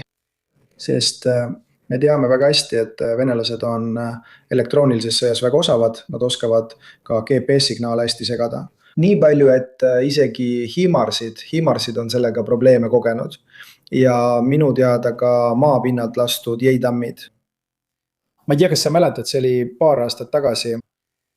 Tuleb näha, kuidas ukrainlased selliste probleemidega toime tulevad, see tähendab GPS-signaalide segamisega. Kõik on veel näha, aga vaata, kõige tähtsam on see, ma ütlen ainult ühe asja ja siis jätan su rahule. Täna vestlesin ühe meie jälgijaga. Sa tegid just Gripeni teemal lühivideo ja üks meie jälgijatest küsis, et miks Gripen alles nüüd? See on veel üks hea küsimus ja sellel on palju põhjuseid. Esiteks on möödunud üle 4 aasta sõda, mille jooksul ukrainlased on koolitanud personali ja taastanud lääne stiilis õhuväe. Kõigepealt F-16T-ga, hiljem Mirage 2005-ga. Ja miks neid neile varem ei antud? Esiteks sellepärast, et Ukraina õhujõud ei olnud vaimselt ega organisatsiooniliselt valmis. Paljud olid juba mõnda aega Gripenitega treenimas, tuleb aru saada. Nad olid varustatud ka A10-dega välja arvatud juhul, kui see polnud TSIF, see tähendab The Thief. Võib-olla hinnati, et lõpuks oleksid need ikkagi kasutud seega. Või äkki tehti neile mingi väljaõpe, me ei tea seda. Aga need Gripenid, mis täna on saadaval, need 16 vanemat, ei olnud 2 ega 3 aastat tagasi veel saadaval. Sest vahepeal muutis ka Rootsi oma hankepoliitikat. Rootsi omandas E-versiooni, mis on arenenum ja mida neil on vaja vanade Gripen C-de asendamiseks. Seega on selge, et kõike ei saanud teha kohe alguses. 2004. aastal 2003. aastal kui 2004. aastal. Pidage meeles, et ka meie itaallased, kui liikusime F-104 pealt Eurofighter Typhoonile, oli see põlvkondlik hüpe. Vahepeal vajasime F-16-id ja Tornado ADV-d hävitusversiooni ehk Tornado IDS-i püüdurversiooni, mis meil on.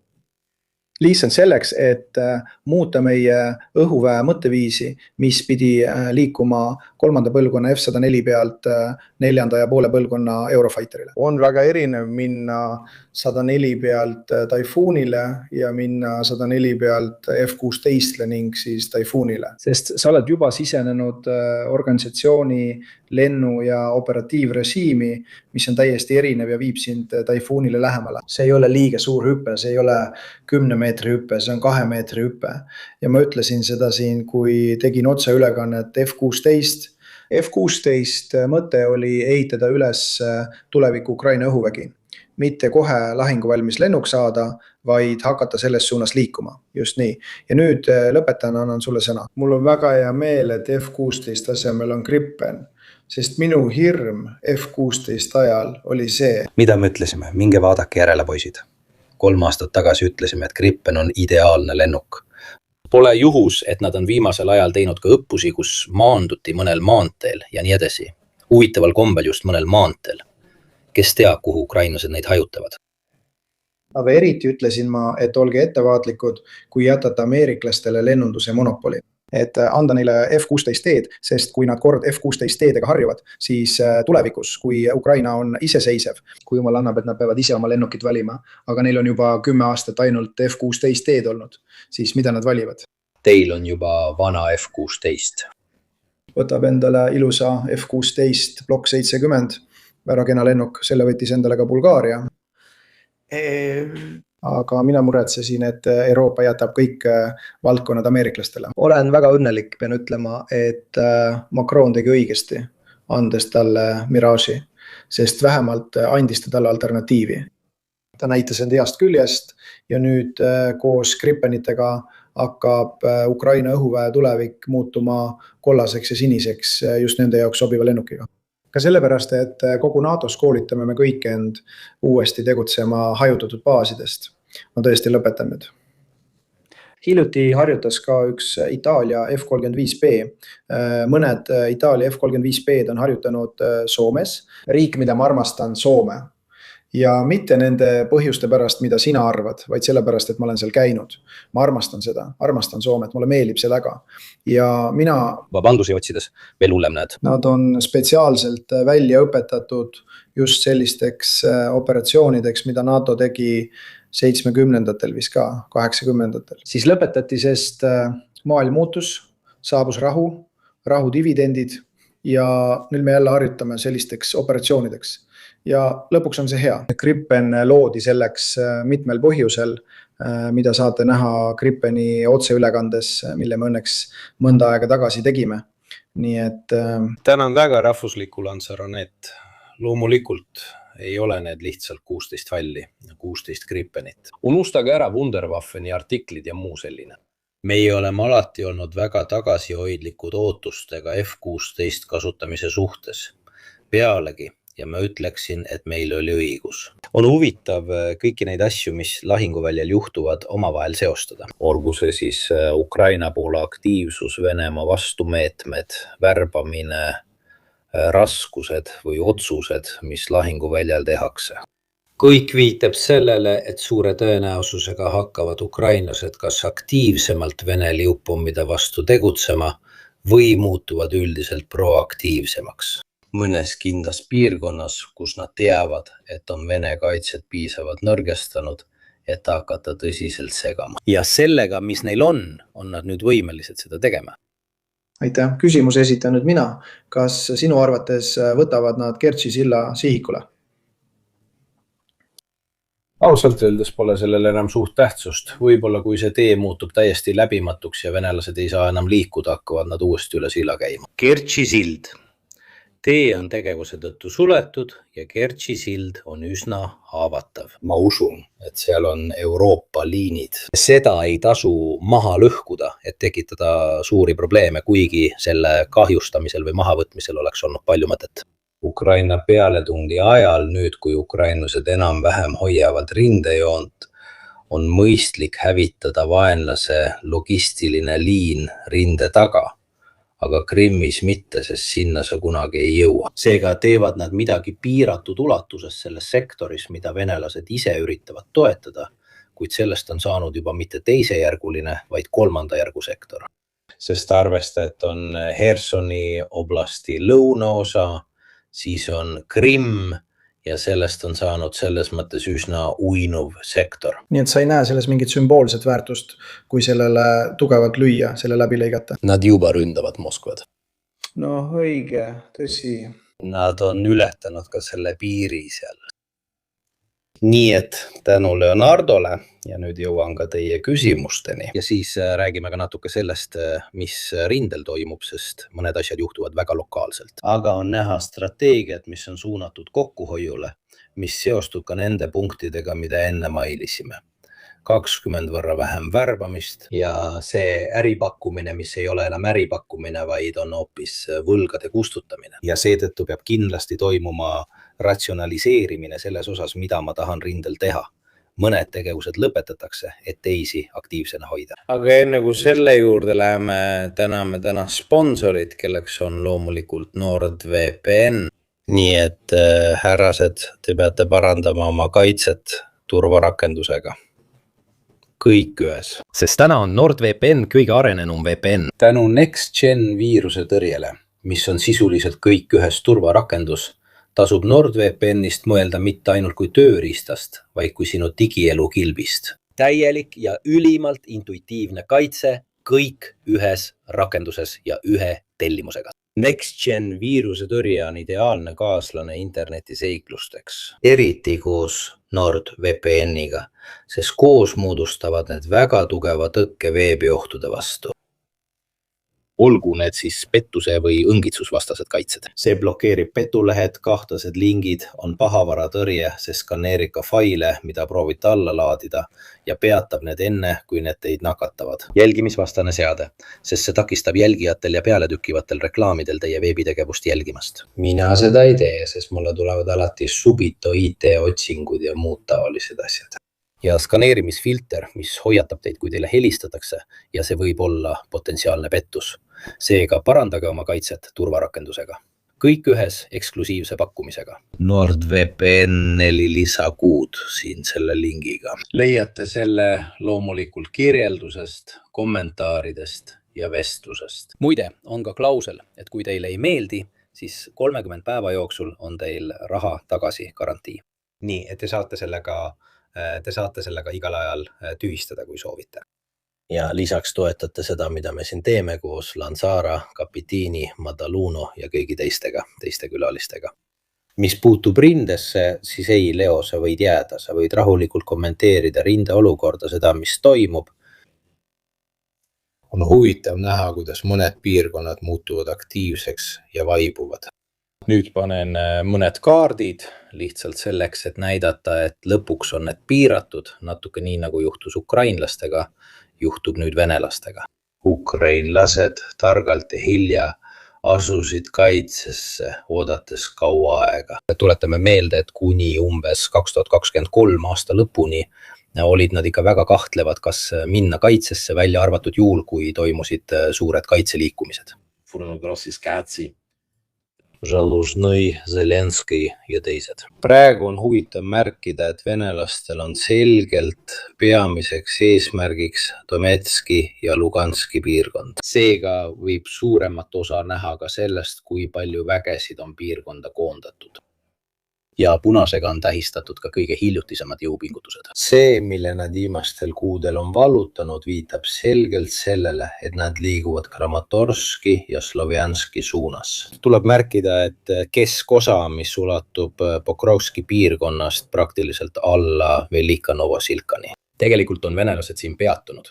Nad püüavad olukorda kontrolli all hoida. Ja just seal on ukrainlased koondanud rohkem üksusi ning hakkavad venelaste positsioone aeglaselt hõivama. Teine punaste kõrvalpingutus on aga väga ilmne ega ole seotud tiivalt ründamisega. Ukraina kaitseliin, mis põhines Kuljae poolel, oli üles ehitatud Kuljae poole ümber, siis kaotasid nad Orihivi ja Kamjanski, mille nad kaotasid, sest venelased tahtsid liine ümber haarata, aga ukrainlased kasutasid seda ära. Need 6 kuud olid igatahes nagu astroloogilised kokkusattumused, sest oli juttu Starlinki eemaldamisest. Oli erakordselt külm talv, ei toimunud kaubandusliku pakkumise suurenemist ja nii edasi ja nii edasi. Kas tahad või ei taha? Lõpuks suutsid nad luua täiendavaid kaitseliine, eriti Zaporižžja piirkonnas, kuid venelased on ikka veel otsustanud Zaporižžjale külje pealt läheneda. Tehniliselt ei ole nad tänaseks vallutanud ühtegi oblasti pealinna. Seega on natuke raske, kui me tuleme tagasi nende stsenaariumite juurde, müüa maha isegi osalist võitu, millega päästa oma nägu. On üsna ilmne, siin on see veelgi selgem, et peamised jõupingutused on suunatud Kramatorski ja Slovjanskini jõudmisena. Ja tuleme ka detailide juurde. Sinisega on tähistatud jooned, kus ukrainlased lihtsalt hoiavad positsioone. Ja punasega on tähistatud kohad, kus venelased üritavad rünnata. Nagu näeme, on suurem osa Ukraina rindest paigal. See tähendab, et kogu keskosa, mis ulatub Limanist kuni Dobropiljani, Pokrovski ja sellest lõuna poole, on ukrainlaste jaoks kaitseliin. Mis puudutab aga Kamjanski piirkonda ja Kuljai poolest põhja poole jäävaid alasid. Need on rindelõigud, kus ukrainlased püüavad venelaste tegevust häirida, ähvardades külje pealt. Samal ajal, kui nad ise püüavad ümber piirata. Et teile aimu anda, see on Kuljai poole ja Kamjanski piirkond. Zaporižia ukrainlased ründavad sisuliselt seal, kus Vene väed on külje peal positsioonidel ja püüavad jõuda Orikivi taha. Ja siis Zaporižia, ma arvan, et eesmärk on Orikivist mööda minna ja siis aeglaselt rohkem või vähem Zaporižia poole liikuda. Ukrainlased tegutsevad just tiibadel, püüavad eemale tõrjuda, et mitte sattuda, et mitte lubada venelastel omada kindlat külge. Viimati 3-4 kuud tagasi olid venelased jõudnud siia, me räägime mõnest sissetungist, nad olid juba tehniliselt kohal. Zaporižia eeslinnades. Ukrainlased on viimastel kuudel maa tagasi võitnud ja saatnud venelased Kamjanske poole. On huvitav märkida, et selles rindelõigus on ukrainlased väga aktiivsed, teistes rindelõikudes nad ainult reageerivad. Ka põhjarindel Vovtšanski juures venelased üritavad jätkuvalt luua seda puhvertsooni, kuid piirdutaksegi ainult sellega. Siin oleme Slovjanski, Kramatorski piirkonnas ja nagu näete, kõik tegevused on venelaste poolt läbi viidud. Nad koonduvad peamiselt Kramatorski ja Slovjanski ümber nii Siverski suunas Slovjanski poole kui ka Soledari poolt Kramatorski poole. Limanis, mis asub põhja pool, kus nad tüüavad samuti Limanit vallutada, on probleem selles, et praegune värbamine on 800 inimest päevas. Seda ütlevad ka venelased ise, Kramatorski ja Slovjanski vallutamiseks on vaja osalist mobilisatsiooni. Kõige erilisem olukord on üks neist peamistest lülidest, mida venelased vajavad Kramatorskile lähenemiseks. See on Kostjantõnivka, mis hetkel kannatab väga paljude Vene sissetungide all, mis on jõudnud ka kesklinna piirkonda. Nagu näha, aitäh. Vabandust, ma joon selle peale. Need sissetungid ähvardavad põhimõtteliselt külgedelt. Kostjantõnivka ja seda ohtu tekitavad pidevalt väikesed jalaväerühmad. Viimasel ajal on nad vallutanud ka Berestoki, mis asub linnavahetus läheduses. Nad suutsid vallutada mõned alad Ilinivka sees, mis oli üks Kostjantõnivka linnaosadest külje peal. Nad on enam-vähem Stepanivka sees ja liiguvad Dovabalka suunas. Nagu näha, on katse selge. Huvitav on näha, et Kostjantõnivka ees on juba umbes 2 aastat võideldud. See on esimene kord, kui märgatakse Vene infiltratsioone, mõnel juhul juba üsna sügaval Kostjantõnivka sees. Nii ida kui läänepoolse tiiva osas on Kostjantõnivka venelaste jaoks oluline lüli, et nad saaksid hakata põhja poole edasi liikuma. Need on viimased geolokatsioonid, mille ukrainlased on teinud. Teiselt poolt näitavad need sulle, kus venelased ründavad ja millistes piirkondades. Ja nagu näha, isegi kõige Ukraina meelsemad kaardid näitavad venelasi juba selles piirkonnas Ilinivkas ning näitavad ka Vene üksuste sissetunge peaaegu igal pool linnas. Seega ei ole kaitset. Praegu on rinne üsna laiali. Teiselt poolt, need 2 teed on ka üks BBC ajakirjanik, kes on seda teed siin läbinud ja on olemas videod. See näitab, kuidas see tee on tõesti täis hävitatud Ukraina sõidukeid ja on muutunud Ukraina vägede jaoks kasutuskõlbmatuks. See on sõna otseses mõttes täis hävitatud üksusi, eriti transpordivahendeid. 2 peamist teed, mis läbivad Kostjantõnivkat tagantpoolt, on pidevalt tule all. Seega on tõenäoline, et sel aastal on venelaste jaoks suurim saavutus Kramatorski ja Slovjanski lähedale jõudmine ning tõenäoliselt Kostjantõnivka hõivamine. Ja see pole eriti suur saavutus, kui nad sügiseks sunnivad ukrainlasi, keda me juba teame, millised nad on. Isegi kui venelastel õnnestub enam-vähem suurem osa Kostjantõnivkast vallutada. Tõenäoliselt ukrainlased ikkagi jätkuvalt sisse imbuda ja majast majja vastu pidada, et neid aeglustada, umbes nii, nagu nad tegid Pokrovski puhul, eks. See pidev edasi-tagasi käiv mäng. Tõenäoliselt veniks see lugu edasi, võib-olla kaotavad nad suurema osa linnast, aga nad jätkavad, ütleme nii, et see on hammusta ja põgene taktika. ning see kestab kaua. On juunikuu. Härrased, kui oleks olnud Vene pealetung, oleks see pidanud juba alanud olema. Juba paar kuud tagasi. Aega on vähe, tavaliselt alustati juba märtsis, kohe kui raske periood läbi sai, märts, aprill, mai, juuni, juba oli kasutatav periood. Ida-Euroopa riikides, eriti Ukrainas, on 3 kuud maha visatud. Juuni, juuli, august, september, oktoober, see sõltub väga palju vihmaperioodist ja nendest asjadest. Ei ole näha suuri Vene pealetunge, ei ole näha erinevate rindelõikude taasvallutamist. Paljud Vene rindelõigud on üsna paigal ja kõik on koondunud Slovjanski, Kramatorski ja Kostjantõnivka ümbrusesse. Liman. Need on venelaste aktiivsed rindelõigud, teised rindelõigud on täiesti passiivsed. Toon ühe näite, kogu see maa-ala siin Kupianski ümbruses. Mõnikord üritatakse jõuda Borovosse, kuid suuri pealetungi operatsioone ei toimu. Samamoodi ei ole enam suuri pealetungi operatsioone venelaste poolt Pokrovskist lõunas. Selles piirkonnas siin on hoopis ukrainlased kõige aktiivsemad. Põhimõtteliselt on venelaste pealetungid 2 suunas, Donbassis ja Zaporižžjas, kusjuures viimane on kõige kõikuvam. Ühest küljest suruvad venelased peale ja teisest 2 suunas suruvad ukrainlased. Esimest korda selle sõja alguses peale on hõivatud territooriumi hulk. Hea või halb, see oli venelaste jaoks peaaegu negatiivne, ma arvan, et positiivne. 15 ruutkilomeetrit. On huvitav seda üldiselt vaadata. Fakt, et on aeglustumine.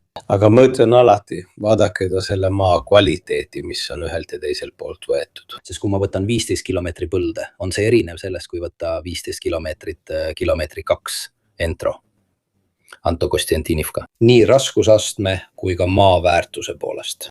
Tegelikult on järgmine asi, mida me tehisintellektiga proovime teha, mitte analüüsida, kui palju kilomeetreid 2 on ühelt või teiselt poolt võetud, vaid analüüsida nende kilomeetrite 2 kvaliteeti. Esmalt mõistetakse seda, klassifitseerides linnamaad kaitsesüsteemide ja muu taolise järgi. Nii saab aru, milline on hõivatud või kaotatud kilomeetrite tähendus. Mis väärtus sellel on? Sest kui sa võtad 10 kilomeetri 2 põldu, kus pole isegi kraavi, on see üks asi.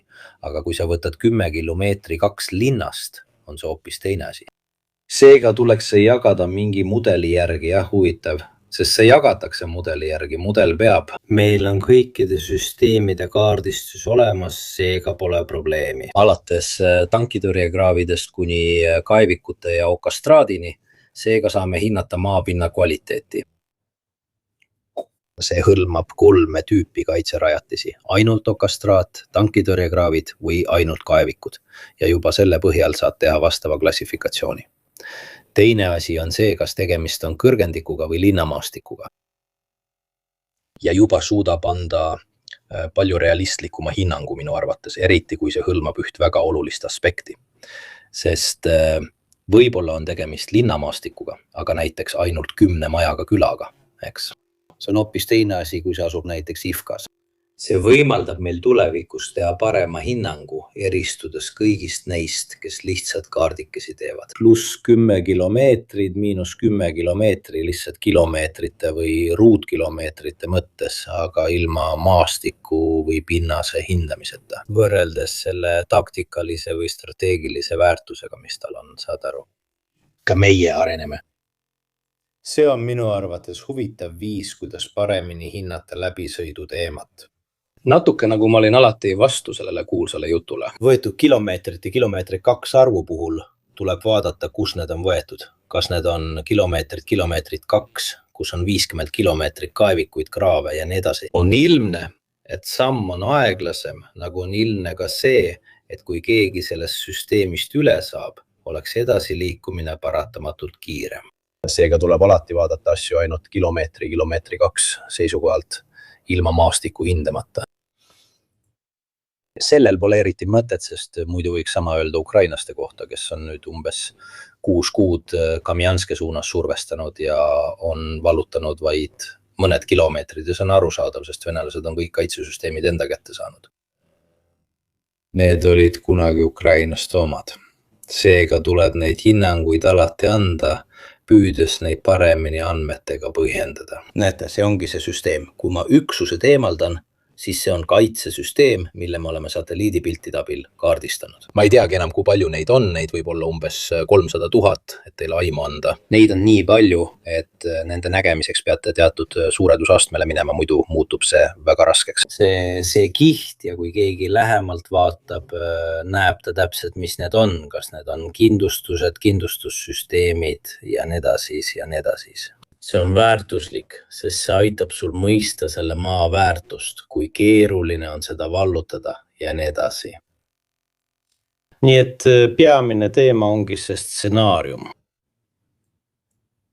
Soovitav selle sõja jaoks. Ja ausalt öeldes ei ole ei Ukraina ega Venemaa poolel stsenaariume, kus kumbki saaks tegelikult seda, mida tahab. Ukraina jaoks on peamine teema vastupanu. Lihtsalt takistada seda, millest räägiti 6-7 kuud tagasi, strateegiline nullimine. Kui mina ei saa oma eesmärke saavutada, siis pean tagama, et ka teised ei saaks omi saavutada. Ka sellepärast, et olles ründav riik ja suurem ja nii edasi, on neil kindlasti propagandast rohkem kaotada. Keegi poleks kunagi oodanud, et Soome peab vastu või isegi vastu rünnakule asub. Nii et ründav riik. See, keda peetakse ja tajutakse võimsamana, on see, kellel on rohkem kaotada, kui ummikseis jätkub. Sest just tema peab end õigustama nii väliselt kui ka sisemiselt, rahvusvahelise ja sisemise prestiisi seisukohalt, miks ta ei suuda saavutada neid eesmärke, mille ta on välja kuulutanud. Kas see kehtib ka Pärsia lahe kohta? Jah, absoluutselt. Iraani jaoks piisab sellest, kui nad lihtsalt on seal ja lasevad mõned raketid välja. Ja Trump, kes varem tahtis ta maha võtta, teha sellest Trumpi lahe, viia nad tagasi kiviaega ja nii edasi ja nii edasi. Aga ta on juba öelnud, et ta on juba võitnud ja tuumaarsenal hävitati juba aasta tagasi. Ja probleem ongi selles, et sõda saab lõppeda ainult relvarahu või rindejoonte külmutamisele. Tegelikult mitte. Rindejoonte külmutamine tähendaks nii venelastele kui ukrainlastele aastate pikkust, kuid kauget sõda. Üha suuremad raketi- ja droonirünnakud. Ja mitte ainult minu, vaid enamiku sõjaväelaste vaatenurgast. Blogijad, keda ma teile ka eelmisel korral näitasin. Venelased. See ei ole vastuvõetav olukord, sest ukrainlasi toetab Euroopa tootmine, mida venelased võivad tabada. Kuigi paljud nõuavad just Euroopa droonitootmise ründamist, mis toetab Ukrainat. Droonide arv, mida Ukraina Venemaa vastu välja saadab, kasvab kuu järel. Ja seal suureneb alati nende hulk, kellel on rohkem kaotada. 4 aastat on Kiievit pommitatud, see pole enam isegi uudis. Moskvat pommitati esimest korda. Seda polnud juhtunud pärast suurt isamaasõda ehk teist maailmasõda. See on uudis. Proovige siseneda Vene kollektiivsesse kujutusse ja proovige seda mudelit rakendada Hiina või Ameerika puhul. Kujutage ette, kui homme tabaks 500 Iraani drooni Washingtoni või 500 Taiwani drooni Pekingit. Kas see oleks talutav? Kas see oleks vastuvõetav? Millise kuvandi see riigist jätaks? Viimati, kui keegi midagi Ameerikas tabas, järgnes sellele 20-aastane sõda Afganistanis. See on nii tõsi, et hiljuti nägime paari Orešniku raketi väljalaskmist, võib-olla just reaktsioonina doktriinile, strateegilisele doktriinile. Ukrainlaste strateegilised rünnakud, mis ausalt öeldes selles taktikalise ja operatiivse ummikseisu olukorras on ainus asi, mida nad saavad teha, liikuda strateegilisele tasemele. Aga seda asja ütlesime me juba 2025 aasta alguses, kui nad hakkasid tulistama. Ma ütlesin seda ka varem. Ma ütlesin, et ukrainlased ei peaks seda tegema, ma arvasin nii 2023 aastal. Kaitsetaktika on alati parim sellisel juhul paljastatud. Sa suunad oma rünnakud strateegilisel tasandil, et tõsta vastase kulusid, lootes, et midagi juhtub. jah, see on tõsi. Üks Orešnik tegi seda, Tšilits sattus Donetski. Seda kinnitasid ka mitmed minu kontaktid selles piirkonnas, et ta kukkus põhja poole Karamatorski, Karamatovi ja Slovjanski vahele. Sest kui spontaanset videot teevad venelased, näitavad nad Orešniku kukkumist selgelt Donetski põhjaosas. Ei ole teada, kas see on Ukraina või Vene territooriumil ja see on selgelt Orešnik. Sest näha on 6 gruppi, igaühes 6. On huvitav, et see on lõppenud, ei tea kas Ukraina või Vene kontrollitavas piirkonnas. Pidi tal olema mingi probleem või midagi sellist.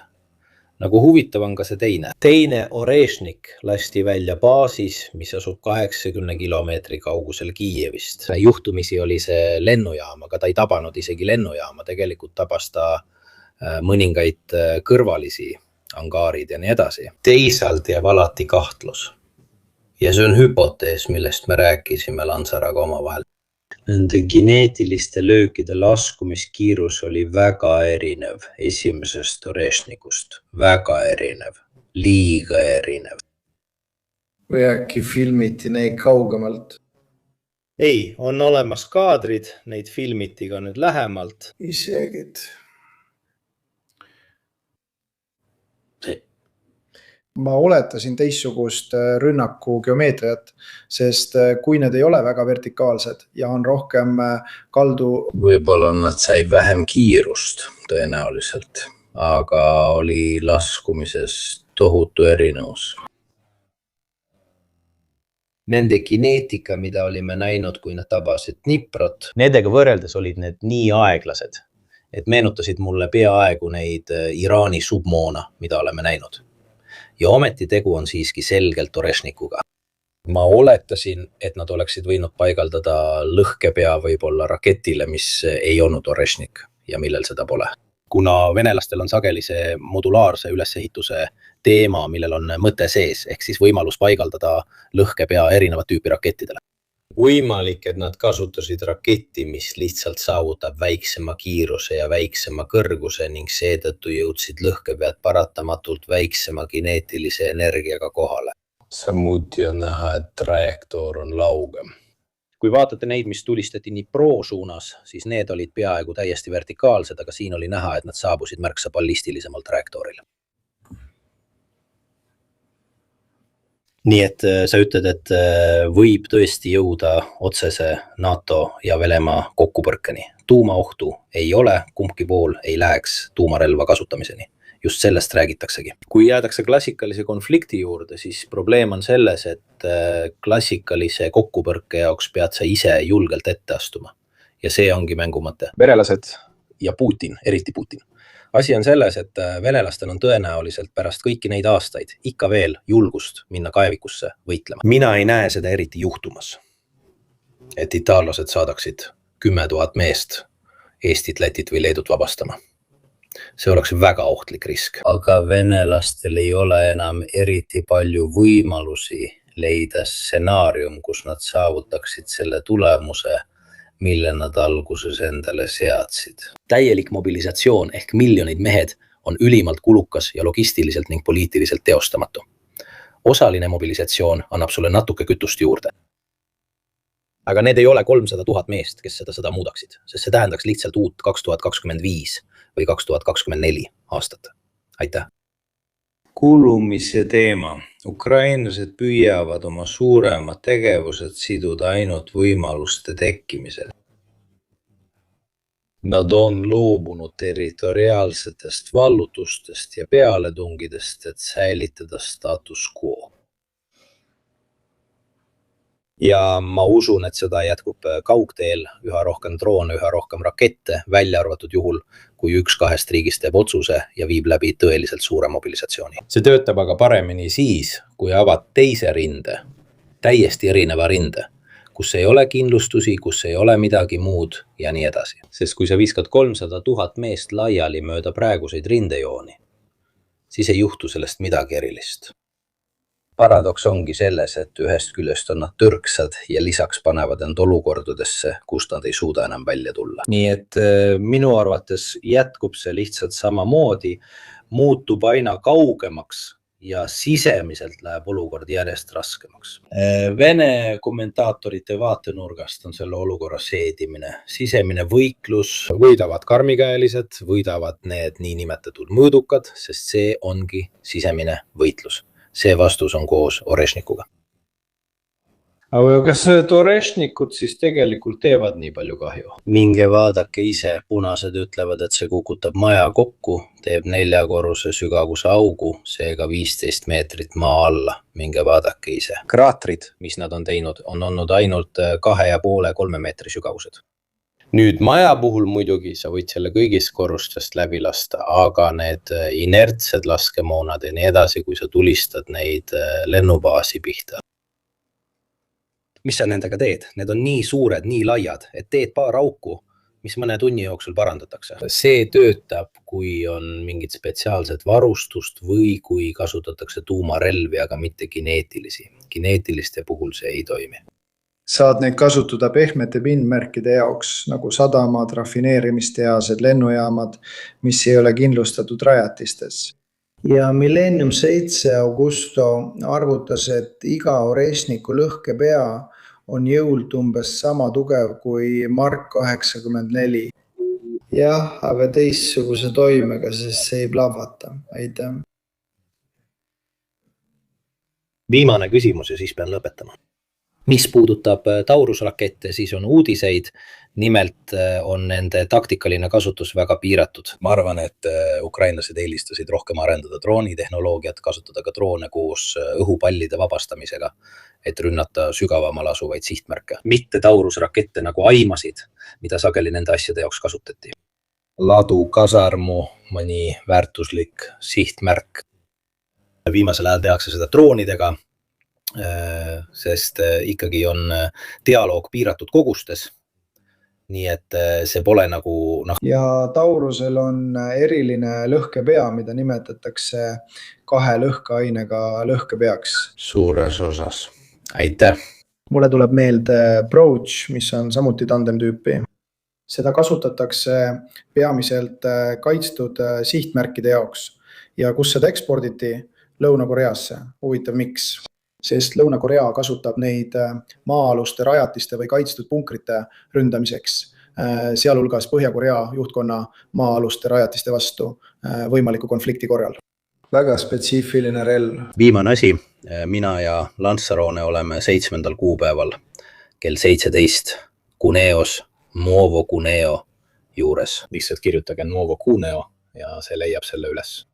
See on spordi- ja kultuurikeskus, seal on väljakud ja nii edasi. Ma panin teile ka Google'i kaardi Nuovo Cuneo. Sissepääs on tasuta, kohtume seal, räägime igasugustel teemadel, Vaikse ookeani piirkonnast kuni sõjani Ukrainas ja kõigest muust. Loomulikult võtame kõik vajalikud asjad kaasa. Raamatud, nii et kui soovite raamatuid osta ja meilt autogrammiga eksemplari saada. Küsimused on vabad, meil on kombeks publikuga palju suhelda. Enamik asju, millest räägime, on teile juba tuttavad, kui te meid siin jälgite. Te ei taha ju lihtsalt kordust sellest, mida otseülekandes räägime. Te tahate sinna tulla, et otse meiega rääkida ja teil oleks kogu aeg, et meile otse küsimusi esitada, millele me võib-olla ei saa vastata otseülekandes, millel on juba oma teema. Midagi sellist, igatahes leiate plakatid minu Telegramist ja kõigist sotsiaalmeediakanalitest. Nii et aitäh kõigile. Aitäh Leonardole, kes läbi astus ja head ööd. Tšau.